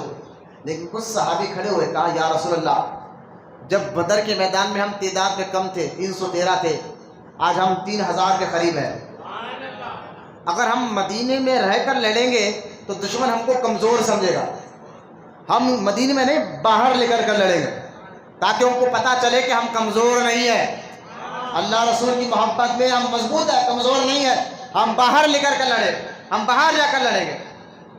تو سرکار علیہ الصلوۃ والسلام نے کہا ٹھیک ہے، ہم تمہارے مشورے کو قبول فرماتے ہیں۔ لیکن نبی پاک علیہ الصلوۃ والسلام نے اپنا مشورہ بھی دیا تھا کہ ہم مدینے میں رہ کر لڑیں، لیکن صحابہ کے مشورے کو حضور نے قبول فرما کے اندر گئے۔ جمعہ کی نماز کے بعد سرکار حجرے میں گئے اور جا کر تیار ہوئے، اور تیار ہو کر آئے، یعنی سرکار علیہ السلام تیار ہونے سے مراد جو ایک فوج میدان میں جاتا ہے تو لباس پہنتا نا، جو لوہے کا لباس، اس کو زرہ کہتے ہیں، پورا لوہے کا لباس پہن کر حضور آئے۔ جس سے پتہ کیا چلا کہ اگر جان بچانے کے لیے کوئی ذریعہ اپنانا ہے، اللہ تو ذریعے کے ذریعے ہی مدد کرتا ہے، وسیلے سے ہی مدد۔ اب کیا حضور کو بھروسہ نہیں تھا کہ جان؟ بالکل یقین، حضور سے بڑھ کر کس پر؟ حضور کو اللہ، حضور کے علاوہ کون ہو سکتا ہے سب سے زیادہ یقین اللہ پر؟ حضور ہی تو ہے نا۔ لیکن پھر بھی حضور نے ہمیں تعلیم دینے کے لیے جان بچانے کے لیے ذریعوں کو بنانا چاہیے، لہٰذا سرکار پورا لباس پہن کر آئے ہیں، تو لباس پہن کر آ کر بتا دیا کہ جان بچانے کے لیے، تو اس کے جیسا کہ ہم ارے اللہ جان بچا سکتا ہے، بالکل اللہ ہی شفا صحت دینے والا ہے، لیکن اس کے بچانے کے لیے اگر بیمار ہے دوائی کھانا پڑتا ہے نا، نہیں اللہ شفا دے دے گا، بالکل اللہ شفا دیتا ہے، لیکن دوائی کھانا پڑے گا، ذریعے کو بھی اپنانا پڑتا ہے۔ توکل، کیا آپ کو اللہ پر یقین نہیں ہے؟ میں نے کہا دیکھو، ایک صحابی حضور کی بارگاہ میں آئے، آ کے کہا یا رسول اللہ، ہم اپنے اونٹ کو باندھ کر اللہ پہ بھروسہ کر کر نماز کو جائے، یا اونٹ کی رسی کو چھوڑ دے اور اللہ پہ بھروسہ کر کر نماز پڑھے؟ سرکار نے فرمایا نہیں، پہلے اونٹ کو باندھو پھر اللہ پر بھروسہ کر کر نماز پڑھو۔ تو ذریعے کو بھی اپنانا چاہیے۔ حضور لباس پہن کر جب باہر آئے تو بعض صحابہ نے کہا کہ تم نے کیا مشورہ دے دیا حضور کو؟ حضور اللہ کے رسول ہے، وہ چاہتے تھے مدینے میں رہ کر لڑے، تم نے باہر جا کے مشورہ کیوں دیا؟ تم کیا حضور سے زیادہ جانتے ہو؟ صحابہ ڈر گئے، جنہوں نے یہ مشورہ دیا تھا کہ ہم مدینے کے باہر جا کر لڑے، وہ ڈر گئے، بولے ہاں ہم نے یہ کیا کر دیا، یہ تو ہماری بے عزتی ہو گئی، ہم نے حضور کو کیوں مشورہ دے دیا؟ وہ جیسا حضور تیار ہو کر باہر آئے، سرکار سے صحابہ نے کہا حضور معاف کر دیجیے، ہم نے مشورہ دیا تھا نا کہ ہم مدینے سے باہر جا کر لڑے، اب اللہ اس کا رسول جیسا بہتر جانا، اب آپ کی کیا مرضی ہے؟ سرکار نے فرمایا نہیں میں نے تمہارے مشورے کو قبول فرما لیا ہے۔ اگر کوئی چھوٹا بڑے کو اچھا مشورہ دے، کوئی چھوٹا بڑے کو اچھا مشورہ دے تو قبول کرنے میں کوئی حرج نہیں ہونا چاہیے۔ میں بڑا ہوں تو کیا ہے، نہیں بھائی بات کو دیکھا جائے گا۔ تو یہ سرکار تعلیم دے رہی ہے ہمیں، تو سرکار جنگ کا لباس پہن کر 3000 ایک روایت 2000 کے قریب جو ہے یا 3000 کے قریب صحابہ کو لے کر سرکار مدینہ پاک سے نکلے احد کی طرف۔ جب احد کے میدان کے قریب گئے، اب یہاں دیکھیں آپ مسلمانوں کے ساتھ امتحان پہ امتحان کیسے ہو رہا ہے، آزمائش پہ آزمائش کیسے ہوتی ہے، لیکن کامیابی اللہ مسلمانوں میں کوئی دیتا ہے۔ اب جیسا مدینے کے قریب احد، میں نے ابھی آپ کو بتایا احد کا میدان جو ہے مکہ سے 3 کلومیٹر کی دوری پر ہے، وہاں قریب پہنچے تو منافقین جو 500 کی تعداد میں تھے، مدینے میں سب سے بڑے منافق کا نام تھا عبداللہ بن ابی، یاد رکھیے آپ، حضور جب تک مکے میں تھے تو وہاں مشرک تھے، حضور کو ستاتے تھے، اور جب سرکار مکہ سے مدینہ آ گئے تو وہاں منافقین پیدا ہوئے، جس کا نام تھا، جو منافقوں کا سردار تھا، عبداللہ بن ابی۔ یہ بہت خطرناک منافق تھا۔ منافق کہتے کس کو ہے؟ جو ظاہری طور پر کلمہ تو پڑھتے ہیں، نماز بھی پڑھتے ہیں، لیکن دل میں نہ اللہ سے محبت ہوتی ہے نہ رسول سے محبت ہوتی ہے، اس کو منافق کہتے ہیں۔ تو یہ جو منافق تھے مدینہ پاک کے، کیونکہ مدینے میں جب حضور آئے تھے مکہ چھوڑ کر مدینہ، تو یہ لوگ زبردستی کلمہ پڑھ لیے تھے، کیونکہ مدینے میں یہ لوگ جو ہے نا، دیکھیں مدینے میں 2 قبیلے تھے جو بڑے مشہور تھے، ایک اوس اور ایک خزرج، بنا قبیلہ اوس اور قبیلہ خزرج، یہ 2 قبیلے تھے، اور یہ بڑے قبیلے تھے، خاندان قبیلے مدینہ پاک میں، اور یہ دونوں قبیلے جو ہے نا عبداللہ بن ابی کی عزت کرتے تھے، اس کو کہتے تھے تو بڑا نیک آدمی ہے۔ لیکن جب حضور مکہ سے مدینہ آ گئے تو یہ دونوں قبیلے والوں نے حضور کو اپنا بڑا بنا لیا، اور ہے بھی بات درست، تو جب بڑا بنا لیا تو عبداللہ بن ابی بظاہر، بھائی اگر کوئی آدمی محلے میں شریف نظر آتا ہو آپ کو، تو آپ اگر وہ اچانک لڑنے لگ جائے تو آپ کہیں گے اتنے سال سے تو بندہ خاموش رہتا تھا، شریف تھا، اچانک حرکت ہے، تو وہ آدمی کیا کر، نہ کو لوگ دیکھ رہے بلکہ لڑتا نہیں ہو، بظاہر شریف بننے کی ایکٹنگ کر لیتا ہے۔ لہذا عبداللہ بن ابی بھی جانتا تھا کہ یہ رسول ہے، لیکن اس کو بڑی جلن تھی، وہ ظاہری طور پر کلمہ پڑھ لیا، باطنی طور پر تو حضور سے چڑھتا تھا اور حضور سے پیچھے نماز بھی پڑھتا تھا، لیکن حضور کا مذاق اڑاتا تھا۔ اب یہ جب دیکھا سرکار سچ مچ لڑنے جا رہے ہیں دشمنوں سے، مکہ مدینے سے احد کی طرف جا رہے ہیں، تو بیچ راستے میں عبداللہ بن ابی اپنے ساتھیوں کو لے کر الگ ہو گیا، بولے ہم نہیں آئیں گے لڑنے کے واسطے۔ 500 آدمی الگ ہو گئے، جو سب کے سب منافق تھے۔ منافق بڑے خطرناک لوگ ہوتے ہیں، اس دور میں ان کو منافق کہتے تھے، آج کے دور میں وہابی کہتے ہیں۔ منافق جو ہے بظاہر نماز بھی پڑھتے ہیں، غور سے سنیں میری بات میں کہنا چاہتا ہوں، بے چینی کو ختم کرے، خدا کے واسطے چہروں سے میری بات کو سمجھے، میں بتانا چاہ رہا ہوں، بالکل نچوڑ ہو کر بیٹھے۔ منافق بظاہر کلمہ بھی پڑھتے تھے، نماز بھی پڑھتے تھے، روزہ بھی رکھتے تھے، جیسا کہ آج کا وہابی کلمہ بھی پڑھ رہا ہے، نماز بھی پڑھ رہا ہے، روزہ بھی رکھ رہا ہے، قرآن کی تلاوت بھی کر رہا ہے، لیکن حضور کی تعریف ان کو برداشت ہی نہیں ہوتی، حضور کی عظمت نہیں کرتے۔ منافق وہی کام کرتے تھے کہ وہ تو ظاہری طور پر کلمہ پڑھا تھا، باطن میں تو اللہ سے چڑھتے تھے، اللہ کے رسول صلی اللہ علیہ وسلم سے چڑھتے تھے۔ وہ لوگ تو دین کو نقصان پہنچانا چاہتے تھے، یہاں تک کہ احد کے میدان سے پہلے 500 منافقین حضور کا ساتھ چھوڑ کر واپس چلے گئے۔ سرکار نے کہا چھوڑو ان کو، بعد میں کا کام کریں گے۔ سرکار احد کے میدان میں گئے، بولے محبت سے سنا، ادھر مشرکین کا قافلہ بھی نکلا 3000 کے قریب، ادھر احد کے میدان میں آئے، احد پہاڑ پر سرکار مدینہ علیہ السلام کھڑے رہے۔ اب دیکھیں سرکار احد کے پہاڑ پر جا کر کھڑے تاکہ دیکھے میدان کو، دیکھے دشمنوں کے حالات کو دیکھے، تو حضور کے ساتھ اس پہاڑ پر، حضور کے ساتھ اس پہاڑ پر حضرت ابو بکر بھی ساتھ تھے، حضرت عمر ابن خطاب بھی ساتھ تھے، حضرت عثمان غنی بھی ساتھ تھے۔ جیسا حضور اس پہاڑ پر چڑھے تاکہ دیکھیں دشمن کر کیا رہے ہیں، پہاڑ پر چڑھے تو پہاڑ تھوڑا سا ہلنے لگا۔ کیوں ہلنے لگا؟ کیونکہ وہ پہاڑ سے حضور سے بڑی محبت تھی۔ سرکار نے خود فرمایا احد کا پہاڑ مجھ سے محبت کرتا ہے اور میں اس سے محبت کرتا ہوں، اور قیامت جب ہوگی اللہ تعالیٰ اس پہاڑ کو جنت میں داخل فرمائے گا۔ بولے محبت سے سبحان اللہ۔ وہ پہاڑ اگر حضور سے محبت رکھے وہ جنت میں چلے جائے۔ پہاڑ بظاہر جس میں جان نہیں ہوتی، پتھر میں جان کا ہوتی ہے، لیکن حضور سے آپ کہیں گے پتھر میں جب جان نہیں ہوتی تو محبت کہیں کی؟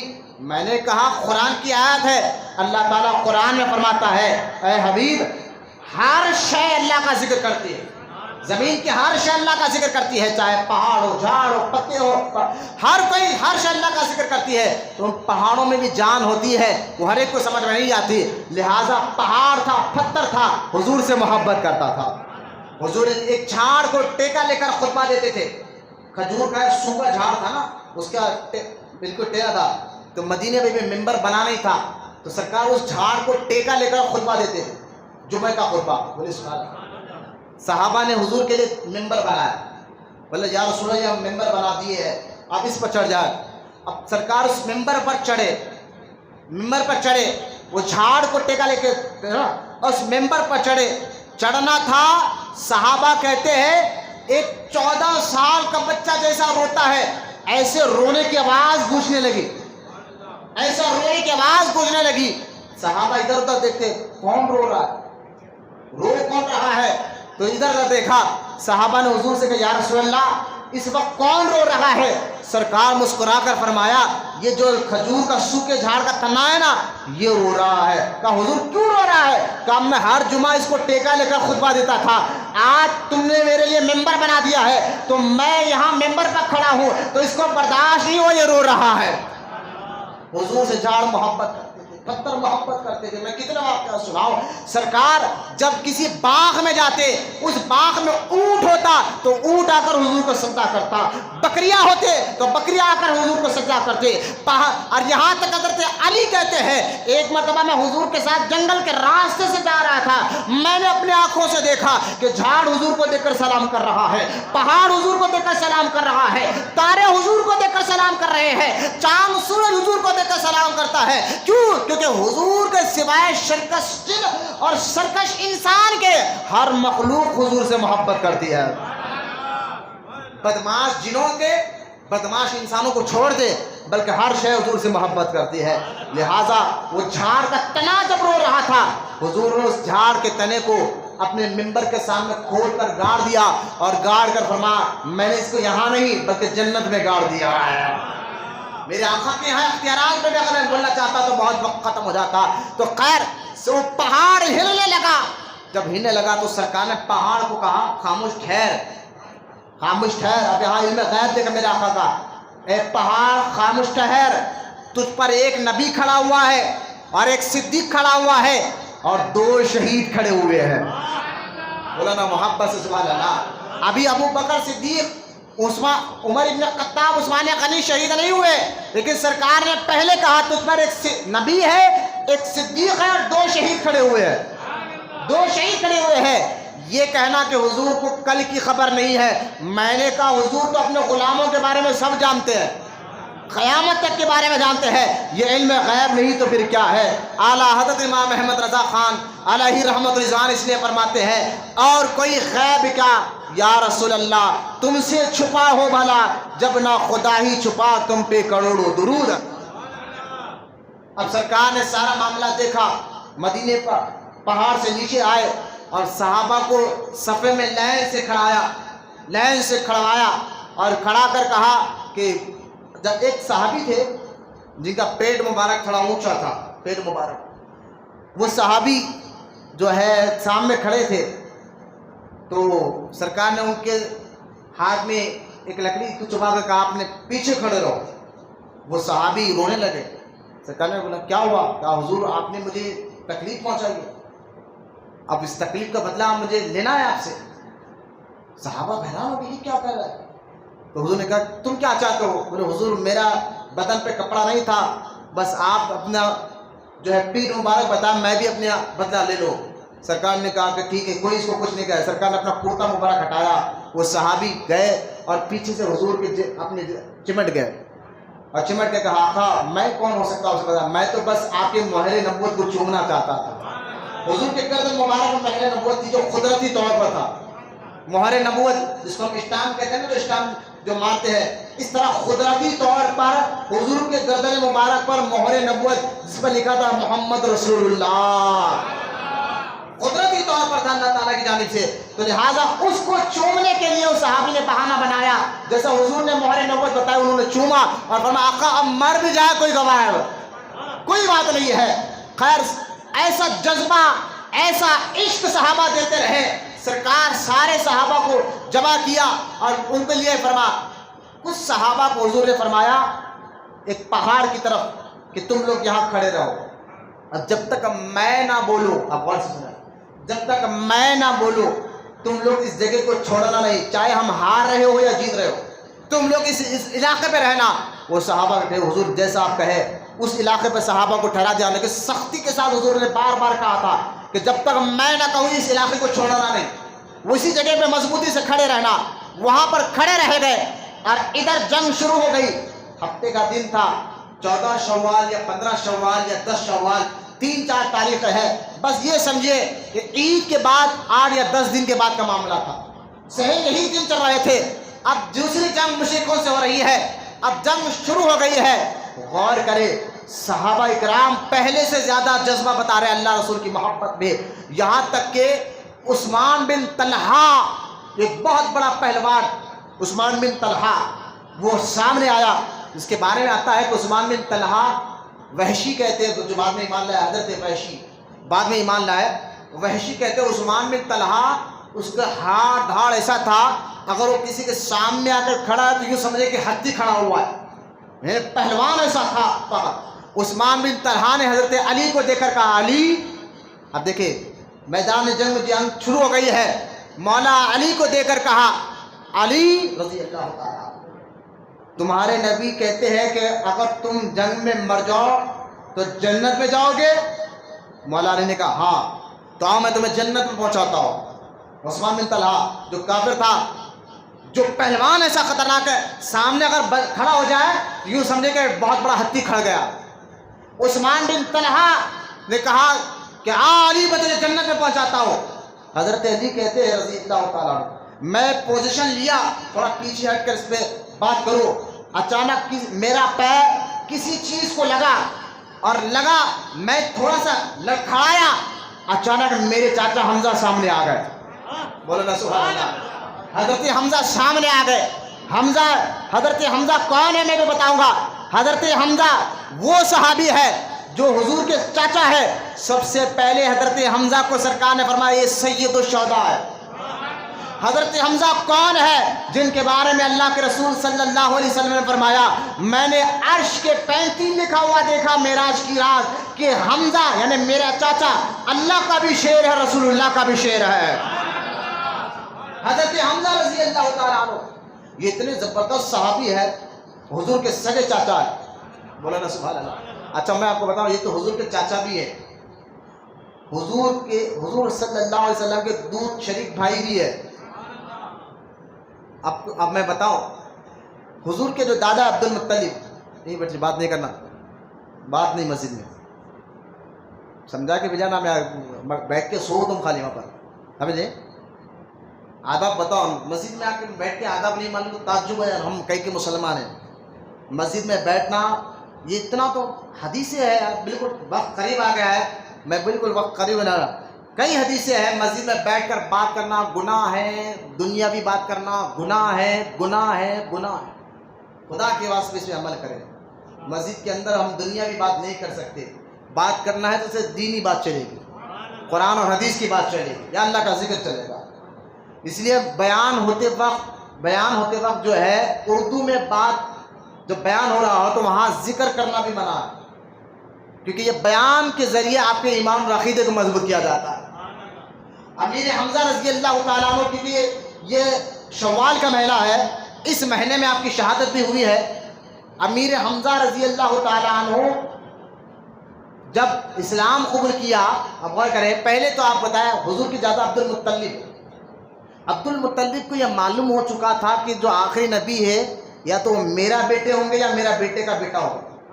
یہ عبد المطلب حضور کے دادا کو یہ معلوم ہو چکا تھا سارے دادا، کیونکہ جب کعبے کو گرانے کے لیے ابرہا آیا تھا نا ہتھیوں کو لے کر، تو ابرہا سے بات کرنے کے لیے حضور کے دادا گئے تھے، کیونکہ ابرہا نے حضور کے دادا کے اونٹوں کو پکڑ لیا تھا، تو وہ گئے اور جا کر کہا یہ میرے اونٹ ہیں، مجھے واپس کر دے۔ تو ابرہا کہتا میں تو کعبے کو گرانے آیا ہوں اور آپ مکے کے سردار ہیں اور اب صرف آپ اونٹوں کی بات کر رہے ہیں۔ آپ نے فرمایا تھا حضور کے دادا نے کہ یہ اونٹ کا میں مالک ہوں، لہٰذا مجھے دے دے، کعبے کا مالک رب ہے، وہ اس کی حفاظت کرے گا۔ اب جب یہ ابرہا سے بات کر کر نکلے تو ابرہا کے پاس ایک سفید کلر کا ہاتھی تھا، بہت بڑا ہاتھی سفید کلر کا۔ جیسا ہی اس نے حضور کے دادا عبد المطلب کو دیکھا فوراً سجدے میں گر گیا، اور روایت میں آتا ہے اس کو بولنے کے اللہ نے طاقت دی، اس نے سجدہ کیا حضور کے دادا کو، کیونکہ حضور کے دادا کے پیشانی میں ہمارے نبی کا نور چمک رہا تھا۔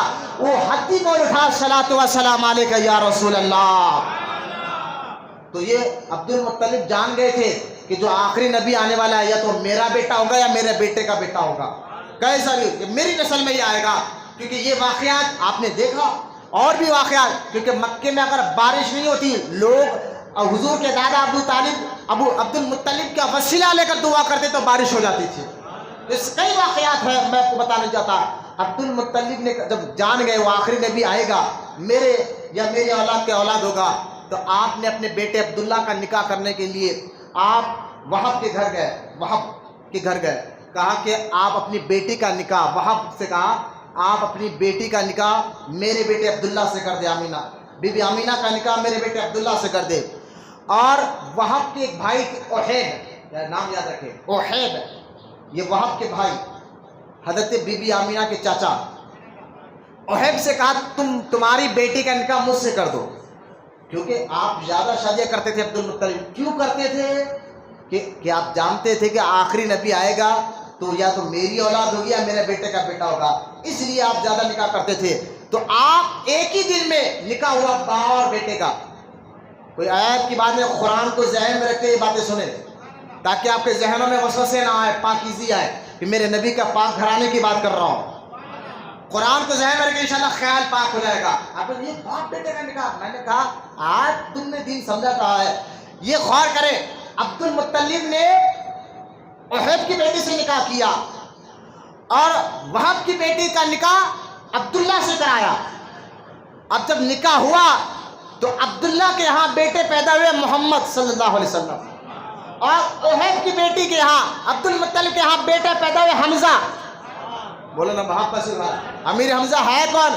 یہ باپ شریک بھائی بھی ہے، دودھ یعنی یہ سمجھیے کہ بھائی بھی ہے، دودھ شریک بھائی بھی ہے، اور اس طرح خالے بھائی بھی ہے، کیونکہ بی بی آمینہ کے سگی چاچا کی یعنی چاچا کی بیٹی کے بیٹے حمزہ ہے۔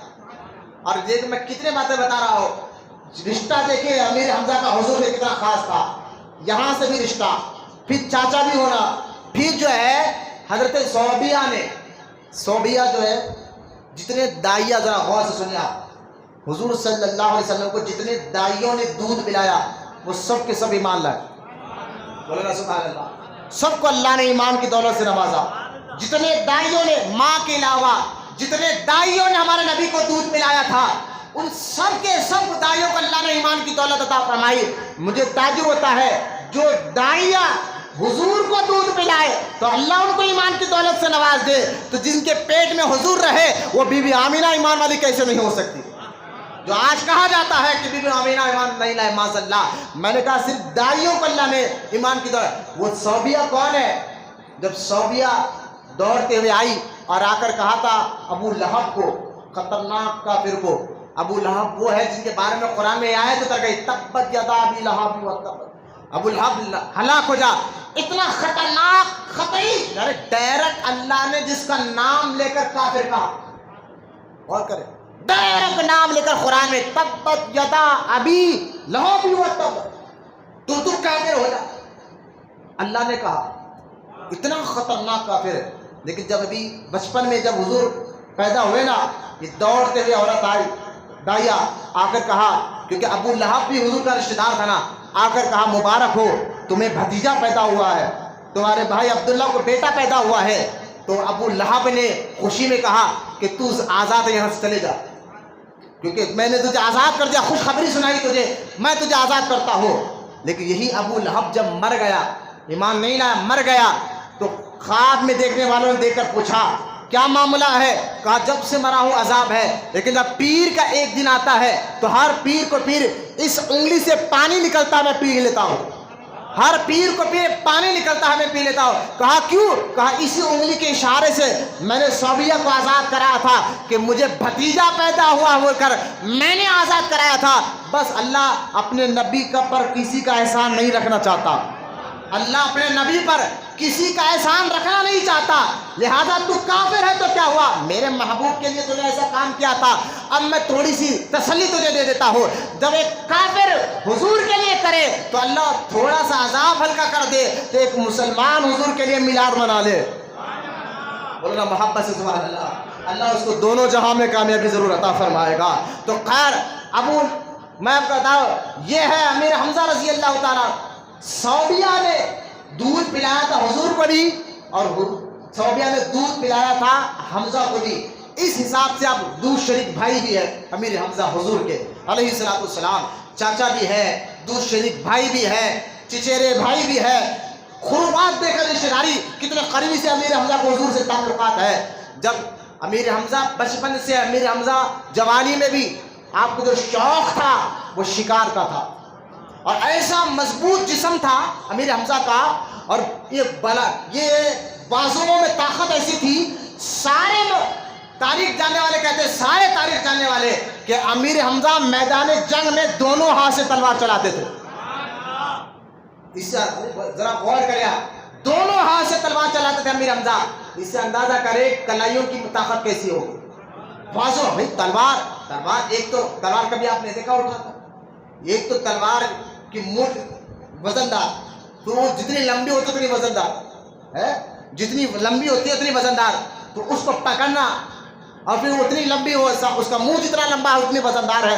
تو یہ امیر حمزہ کی بازوؤں کی طاقت دیکھیں آپ جنگ میدان کی جنگ میں دونوں ہاتھ سے تلوار چلاتے تھے، دونوں ہاتھ سے یہ امیر حمزہ رضی اللہ تعالیٰ اسلام میں جو قبول کیا نا، بڑا بہترین انداز، یہ جنگ میں جاتے تھے، یہ شکار کی بڑا خواہش کرتے تھے، ایک دن شکار کر بالکل رواب سے شکار کر آ رہے، اور ایسی جگہ جا کر شکار کرتے تھے مکے میں آپ، جہاں پر آپ کے علاوہ کوئی اور جا نہیں سکتا تھا، ایسے گھنے جنگل میں جا کر شکار کرنے جاتے تھے امیر حمزہ، جہاں آپ کے علاوہ کوئی دوسرا جا نہیں سکتا تھا، وہ امیر حمزہ رضی اللہ تعالیٰ عنہ ایک بار شکار کر واپس آ رہے ہیں، بالکل رواب سے مکے میں داخل ہو رہے ہیں، تو ایک خواتین جو آپ کے خاندان کی ہے وہ بھاگتی گئی، جن کا نام ایک روایت میں آتا ہے صفیہ رضی اللہ، حضرت صفیہ آئے، آ کر کہا یہ تم کہاں گئے تھے؟ کہا شکار کر آ رہا ہو، جہاں میں جاتا ہوں وہاں کوئی نہیں جا سکتا۔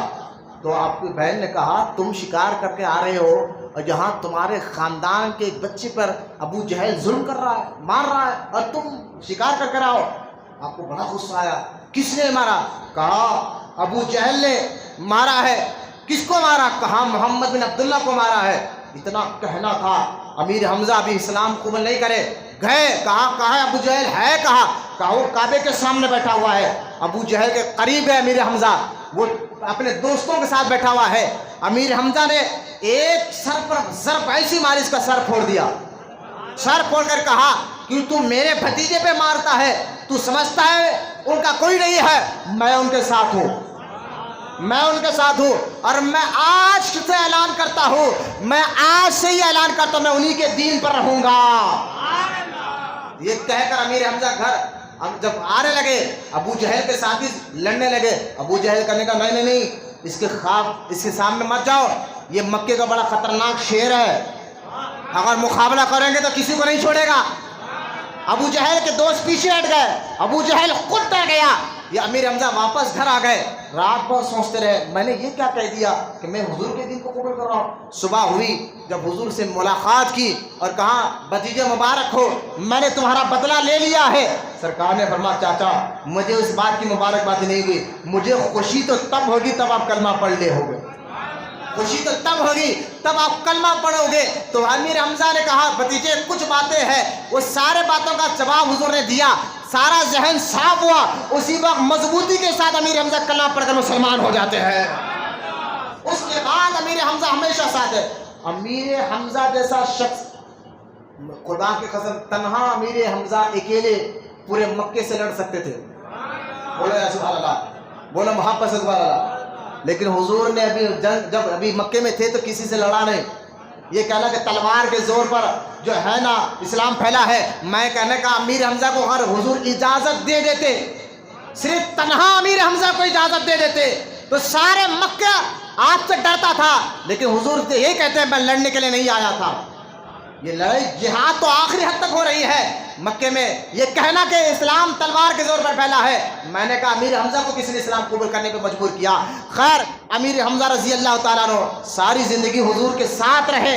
جنگ احد میں جو میں ابھی آپ کو واقعہ سنا رہا تھا, حدیث پاک میں آتا ہے جب مولا علی رضی اللہ تعالیٰ عنہ ذرا پوزیشن لینے میں پیچھے سے تھوڑا ان کا پیر ہلا, امیر حمزہ نے ان کو ہٹایا اور اس کافر کو جو باتیں کر رہا تھا نا آؤ جنت پہنچاؤں گا, اور وحشی کہتے ہیں بھائی اتنا خطرناک آدمی تھا وہ, عثمان بن طلحہ اس کا نام تھا, اگر وہ سامنے کھڑ جائے تو ایسا محسوس ہوتا تھا کہ کوئی ہتھی کھڑ گیا ہے, مضبوط جسم کا تھا.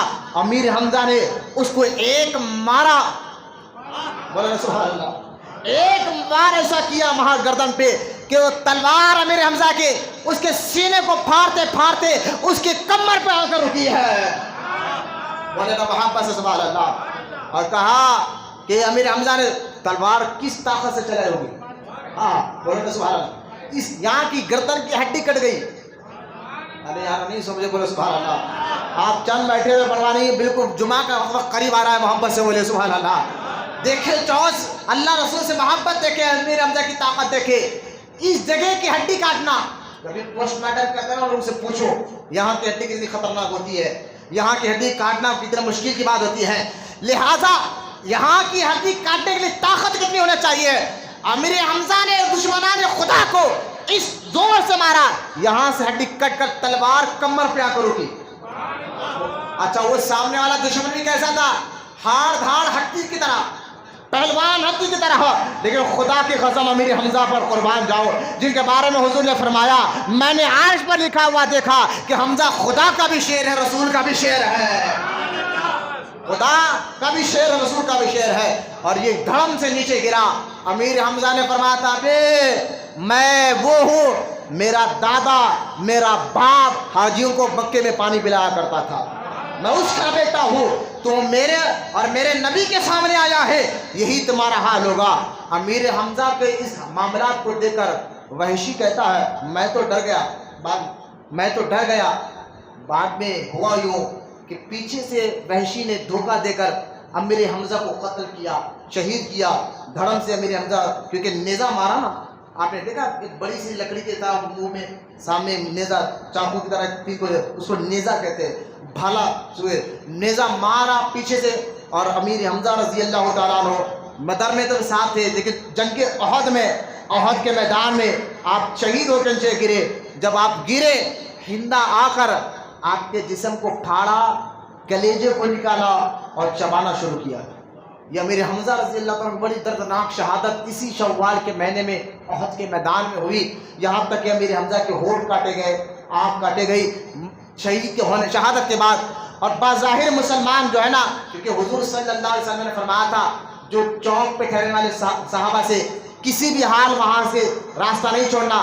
لیکن بظاہر مسلمانوں نے سمجھا ہم جنگ جیت گئے, وہ وہاں سے راستہ چھوڑا, پیچھے سے دشمنوں نے وار کیا, اور وار ایسا کیا کئی مسلمان صحابہ شہید ہوئے پیچھے سے آ کر. کیونکہ حضور نے سختی سے کہا تھا ان کو بارڈر نہیں چھوڑنا جب تک میں نہ کہوں, لیکن ان سے تھوڑی سی غلطی ہو گئی, انہوں نے بارڈر چھوڑ دیا. دشمن وہیں سے آئے اور آ کر جو ہے صحابہ کو اتنا وار کیا, یہاں تک کہ غل اتنا ہو گیا. صحابہ کہتے ہیں کہ جب دشمن پیچھے سے آ کر ہم سے حملہ کیا تو ہم ایک دوسرے کو پہچان نہ سکے کہ کون مسلمان ہے اور کون مشرک ہے. یہاں تک کہ بعض صحابہ مسلمان صحابہ دشمن سمجھ کے ایک دوسرے کو زخمی کر لیے. یعنی ایسا غل ہو گیا میدان میں, ایسا غل ہو گیا. یہاں تک کہ مولا علی کہتے ہیں کہ اتنے میں ایک افواہ میدان میں پھیل گئی کہ حضور معاذ اللہ شہید ہو گئے. احد کے میدان میں یہ دشمنوں میں افواہ پھیلا دیا کہ حضور شہید ہو گئے. اتنا کہنا تھا. حضرت علی رضی اللہ تعالیٰ عنہ کہتے ہیں جب حضور شہید ہو گئے یہ بات میں نے سنی تو مجھے بڑی تکلیف ہوئی. میں دشمنوں کے جھنڈ میں گھس گیا. جب حضور نہیں رہے تو میں رہ کے کیا کروں, اور جب گھس کر پہنچ گیا قریب تو میں نے دیکھا بیچ میں حضور ہے اور تنہا سارے دشمنوں سے لڑ رہا ہے. بولے محبت سے سبحان اللہ. جیسا حضور کو میں نے دیکھا میری جان میں جان آ گئی. حضرت علی کہتے حضور نے مجھ کو دیکھا کہ علی ادھر کے لوگوں کو سنبھالنا. حضرت علی کہتے ہیں میں تنہا 100 کو سنبھالتا. بولو سبحان اللہ. ادھر سے لڑتا ادھر سنبھالتا, ادھر گھستا ادھر سنبھالتا, ادھر گھستا ادھر سنبھالتا. یہاں تک علی کے اس جنگ کو دیکھ کر جبرائیل بھی آ کر کہتے یا رسول اللہ علی کو دیکھو کس طرح اللہ کے دشمنوں سے لڑ رہے ہیں. اللہ کے رسول نے فرمایا جبرائیل علی مجھ سے ہے اور میں علی سے ہوں. علی مجھ سے ہے میں علی سے ہوں. جبرائیل علیہ السلام کہتے یا رسول اللہ میں آپ دونوں سے ہوں, میں آپ دونوں سے ہوں. خیر یہ جنگ کا معاملہ چل رہا تھا, یہ جنگ کا معاملہ چل رہا تھا. یہاں تک کہ ایک سرکار علیہ الصلوۃ والسلام کو ایک زخم ایسا آیا. سرکار جو کور پہنے ہوئے تھے سر پر, غور سے سنے بات کو, بالکل قریب 5-10 منٹ باقی ہے اور سستی کاہلی کو دور کرتے ہوئے سنیں کہ سر پر جو آپ ٹوپی پہنے ہوئے تھے جس کو ذرا کہا جاتا ہے اس کے لمبے لمبے شیخ تھے. کچھ شیخیں حضور کے گال مبارک میں چوب گیا, کچھ شیخیں حضور کے گال مبارک میں چوب گئے. اور چبنا تھا ایک صحابی حضرت ابو عبیدہ ابن جراح رضی اللہ عنہ کے بارے میں آتا ہے, وہ گئے اور حضور کو بغیر تکلیف ہوئے اس شیخوں کو نکالا.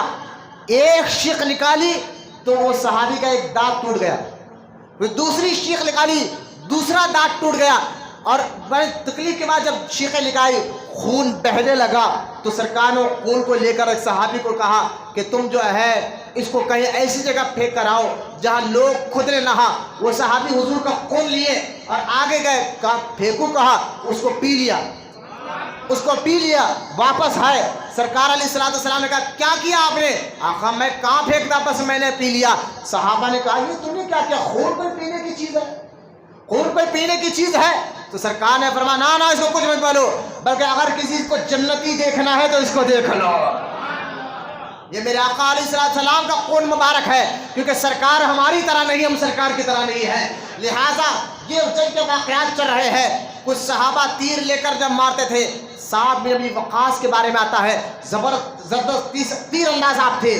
سرکار کہتے تھے سعد اللہ کے دشمنوں پر لڑتے جا, تیر پھینکتے جا, اے سعد تجھ پر میرے ماں باپ قربان ہو جائے, تجھ پر میرے ماں باپ قربان ہو جائے.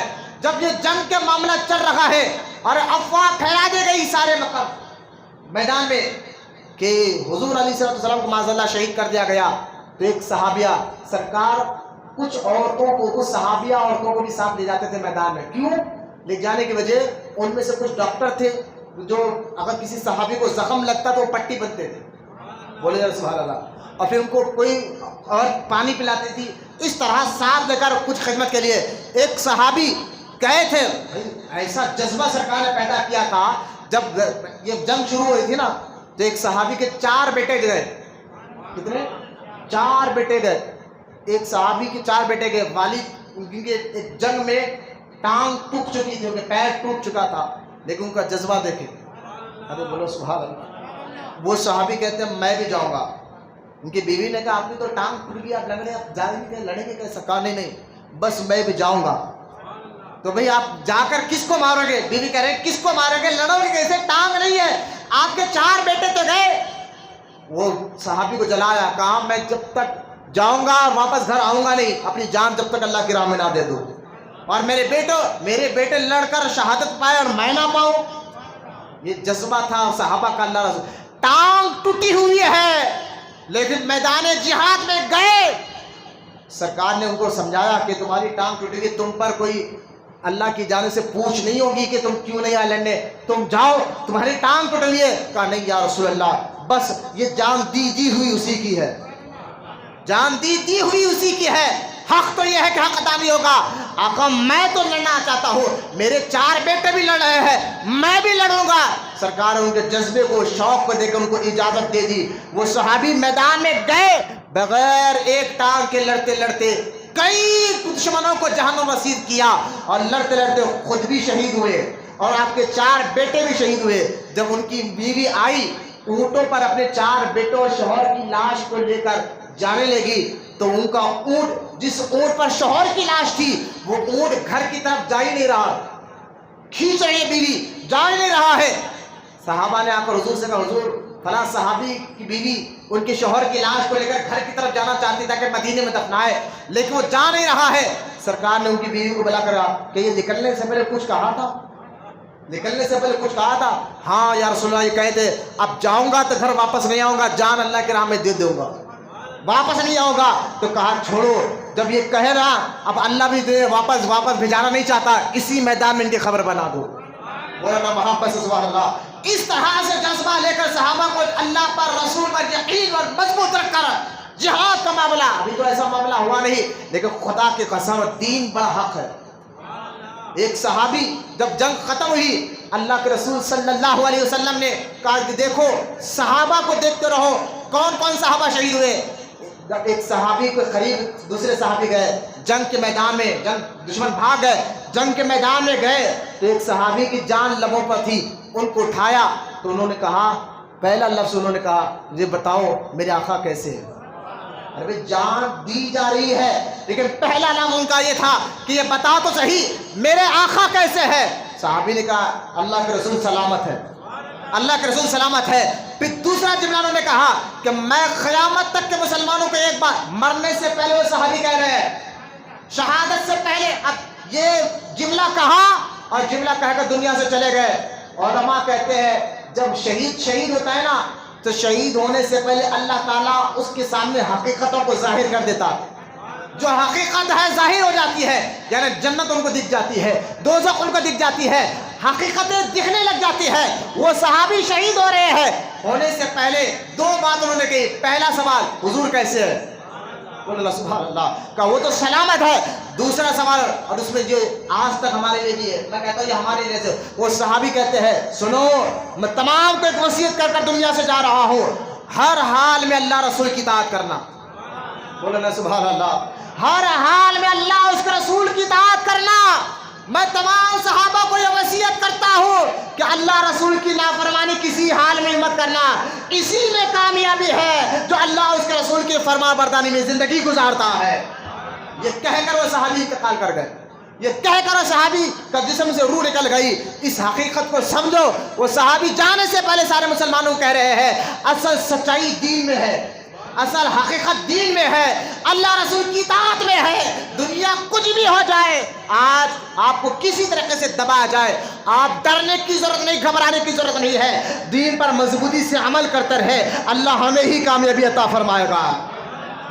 یہ صحابہ کا جذبہ تھا۔ اپنے وہ ایک خاتون کو جب معلوم ہوا کہ حضور معاذ اللہ شہید ہو گئے میدان میں، وہ خاتون جو اپنے ڈیرے سے باہر نکلی میدان کی طرف بھاگی، کہا حضور کیسے ہے۔ کس طرح سے محبت تھی صحابیہ کو بھی اللہ رسول سے۔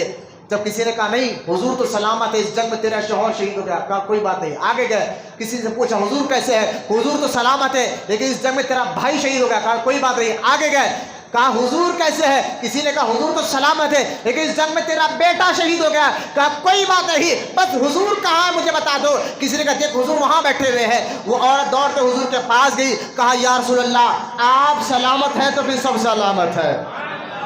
یہ جذبہ تھا احد کے میدان میں صحابہ کا، صحابیات کا۔ میں کہتا ہوں اس لیے ان واقعات کو پڑھو، دین کی سچائی آپ کو سمجھ میں آئے گی، حقیقت سمجھ میں آئے گی، جذبہ اور جہاد سمجھ میں آئے گا آپ کو۔ لہٰذا جنگ ختم ہوئی، صحابہ کی مبارک لاشوں کو سرکار نے جمع کرنے کا حکم دیا۔ جب اپنے چاچا کی لاش مبارک کو دیکھا، اپنے چاچا کے جسم مبارک کو دیکھا کہ اب بڑی تکلیف ہوئی کہ قتل یعنی سینہ پھاڑا ہوا ہے، ہونٹ کٹے ہوئے ہیں۔ سرکار علیہ الصلوۃ والسلام نے چاچا کے جسم کو سامنے رکھا اور 70 صحابہ شہید ہوئے تھے۔ میرے چاچا کے جنازہ کے بعد ہر جنازہ چاچا کے برابر رکھو۔ آپ نے اپنے چاچا کے جنازے کی نماز 70 مرتبہ پڑھا ہے، مولانا سبحان اللہ۔ اس کے بعد جب دفن کرنے کے لیے قبر کل میں لٹایا گیا، خدا کی قسم کپڑے اتنا نہیں تھا، اب اسلام پھیل رہا تھا نا، تو اگر سر چھپاتے تو گھٹنے ظاہر ہو جاتے، گھٹنے چھپاتے تو سر ظاہر ہو جاتا۔ اتنا چھوٹا کپڑا امیر حمزہ کے جسم پر ڈالا گیا، اور جب ڈالا گیا نا، غور کریا، جب ڈالا گیا تو گھٹنوں سے پیر تک ہری گھاس رکھی گئی، پھر اس کے بعد مٹی ڈالی گئی، مٹی ڈال دی گئی۔ جب قبر بند ہو گئی، سرکار علیہ الصلوۃ والسلام ہر سال شوال کے مہینے میں جس تاریخ کو آپ کے چاچا شہید ہوئے تھے، اسی تاریخ کو اپنے چاچا کی قبر کی زیارت کے لیے جایا کرتے تھے۔ مولانا محبت سے صحیح حدیث سے ثابت ہے۔ یہاں سے پتہ چلا ہم عرس میں کیوں آتے ہیں، جس تاریخ کو ولی کا عرس ہوتا ہے، اس لیے کہ اس تاریخوں میں آنا یہ میرے نبی کی سنت بھی ہے۔ ہر سال حضور جایا کرتے تھے قبر کی زیارت کے لیے، یہاں مزار کی زیارت پہ جانا یہ حضور کی سنت ہے، یہ بھی ثابت ہو گیا۔ جب حضور ظاہری دنیا سے پردہ فرمائے، ابو بکر صدیق بھی جایا کرتے تھے، فاروق اعظم بھی جایا کرتے تھے، عثمان غنی بھی جایا کرتے تھے، مولا علی بھی جایا کرتے تھے، خاتون جنت فاطمہ زہرا بھی جایا کرتی تھی، گئے صحابہ اکرام جایا کرتے تھے۔ بعد اوقات صحابہ کہتے ہم جب امیر حمزہ کے قبر کے پاس جا کے سلام کرتے نا، سلام کا جواب آیا کرتا ہے۔ بولو نا سبحان۔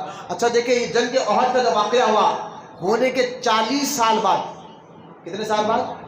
40 سال بعد امیر معاویہ رضی اللہ تعالیٰ کے دور میں احد کے میدان کے پاس سے ایک پانی کا کام کرتے ہوئے مدینے تک لے لانا تھا پانی کی، یہ دور ہے امیر معاویہ کا۔ آپ کے دور میں جو ہے ایک پانی کا کام کر رہے ہیں میدان کے ذریعے، وہ کام کرتے کرتے اچانک امیر حمزہ کی قبر کھل گئی، مٹی ہٹ گئی۔ خدا کی قسم شہید ہو کے 40 سال ہو چکا تھا، لیکن امیر حمزہ کے کفن تو کفن، جسم تو جسم ہے، جو پیر گھٹنوں سے پیر تک جو گھاس رکھی گئی تھی وہ گھاس بھی ہری تھی۔ بولے یار سبحان اللہ۔ اب صحابہ کہتے ہیں کہ جب ہم نے گھاس کو دیکھا، گھاس بھی ہری تھی۔ امیر حمزہ کے جسم پہ مار تھا، تو جب شہید ہوئے نا تو آپ کا ہاتھ ایسا تھا۔ حضرت مصعب کی بھی خبر کھل گئی تھی، ان کا ہاتھ زخم پہ رکھا ہوا تھا، لیکن جیسا ہاتھ ہٹاتے تو جیسا خون بہتا نا، زندوں کا ویسا خون بہنے لگ جاتا، پھر ہاتھ رکھ دیتے تو خون رک جاتا۔ یہ 40 سال کے بعد کی بات بتا رہا ہوں میں آپ کو۔ اللہ کے نیک بندے اپنے قبروں میں سلامت رہتے ہیں۔ مجھے بتائیں، میت کا جب انتقال ہو جاتا ہے نا، تو اگر میت کا انتقال ہو جائے نا تو میت کو جو ہے میت کے نیچے اینٹ یا تکیہ وغیرہ نہیں رکھنا۔ کیوں نہیں رکھنا؟ اس کو سیدھا لٹا دو۔ کیوں بھائی؟ وجہ کیا لٹانے کی؟ کیونکہ اگر آپ اینٹ یا کچھ تکیہ رکھیں گے تو کچھ دیر روح نکلنے کی، کچھ گھنٹوں کے بعد گردن اکڑ جائے گی۔ اب ایسا اس کو لٹانا بڑی تکلیف دہ ہو جائے گا، اس لیے گردن اکڑ جائے گی، کیونکہ روح نکل گئی۔ کچھ گھنٹوں کے بعد بندے کا ہاتھ ہم ایسا تھا تو ایسا رکھ دیتے ہیں۔ کیوں؟ اگر ہاتھ ایسی چھوڑ دیا تو ہاتھ یوں کر جائے گا، پھر سیدھا کرنا یوں سمجھے ہڈی توڑنے کے برابر ہوگا۔ دونوں انگوٹھوں کو کیوں باندھ دیتے ہیں کہ پیر یوں نہ ہو؟ انگوٹھوں کو اس لیے باندھ دیتے ہیں تاکہ اگر گھنٹے 2 گھنٹے کے پیر یوں ہی ہو جائیں گے، پھر کتنی بھی کوشش کر لو یوں ہوگا، بڑی مشکل ہو جائے گی۔ منہ کو رسی کیوں باندھ دیتے ہیں؟ تاکہ منہ بند ہو جائے۔ اگر اسی طرح چھوڑ دیا، گھنٹے کو 2 گھنٹے کا منہ کھلے گا، کھلا رہتا ہے، پھر اس لیے اس کو رسی سے بند دیا جاتا ہے۔ کیوں؟ کہ گھنٹے 2 گھنٹے کے بعد جسم میت کا جو جسم کڑک ہو جاتا ہے، پھر اس کو سیدھا کرنا، ہاتھ سیدھا کرنا، پیر سیدھا کرنا، منہ بند کرنا بہت مشکل ہو جاتا ہے۔ لیکن خدا کی قسم جو اللہ کے نیک بندے ہیں، حضرت امیر حمزہ 40 سال ہو گیا شہید ہونے کے باوجود بھی، اگر صحابہ کہتے ہم اگر ہاتھ یوں کرتے تو ہاتھ یوں ہو جاتا، پیر یوں کرتے تو پیر یوں ہو جاتا، گویا جیسے زندوں کا ہوتا تھا ویسا آپ کے ساتھ ہوا کرتا تھا۔ یہ امیر حمزہ جنگ احد میں اللہ تعالیٰ نے پھر مسلمانوں کو کامیابی دی۔ سرکار نے فرمایا تھا آج کے بعد پھر مشرکین ہم سے کبھی نہیں لڑیں گے، کبھی ہم سے لڑیں گے نہیں۔ لہٰذا آج بھی جو لوگ مکہ یا مدینہ شریف جاتے ہیں نا، مدینہ شریف حضور کے مزار شریف کی زیارت کے لیے، تو آپ اور بزرگان دین کہتے ہیں اگر تم کو کوئی اپنی دعا قبول کرانا ہے جلدی کہ اللہ میری دعا قبول کرے، وہ تو مدینہ شہر ہے ہی، ہر جگہ دعا قبول ہوتی ہے، لیکن تم احد کے میدان میں امیر حمزہ کے مزار کے پاس ٹھہر کر دعا مانگو۔ مولانا سبحان اللہ، یہ حضور کے ایسے گورنر ہے، یہ امیر حمزہ کو اگر ہم معروضہ رکھیں گے، چچا جان آپ دعا کر دیں ہمارے لیے، اور دعا کریں گے وہاں ٹھہر کر، بزرگان کہتے ہیں پھر وہ دعا امیر حمزہ حضور تک پہنچاتے ہیں، اور وہ دعا جو امیر حمزہ کے ذریعے سے حضور تک آتی ہے اللہ تعالیٰ اس کو ضرور قبول فرما لیتا ہے۔ اللہ کرے ہم ضرور مقدس ہستیوں کی زیارت کریں، اپنے گھروں میں فاتحہ دلائے امیر حمزہ رضی اللہ تعالیٰ کے نام کا، ان کی برکت سے انشاءاللہ۔ یہ احد کے واقعات میں اس لیے سنایا تھا آپ کو تاکہ آپ کا ایمان اور عقیدہ مضبوط ہو، دین سے آپ کا رشتہ مضبوط ہو۔ جی تک میں بیان کرنے کا مقصد اللہ کی رضا تھا، اللہ کی بارگاہ میں دعا ہے اللہ تعالیٰ ہم تمام کو کہنے سننے سے زیادہ عمل کی توفیق عطا فرمائے۔ اللہ ہمارے ظاہر باطنی گناہوں کو معاف فرما، مالک و مولا جتنے لوگ بوڑھے بچے نوجوان یا بیٹھیں گے بیٹھنے کو قبول فرما، ان تمام کو سچا عاشق رسول بنا، اور قیامت تک ان کی نسلوں میں عاشق رسولوں کو پیدا فرما۔ وما علینا الا البلاغ والحمد للہ رب العالمین۔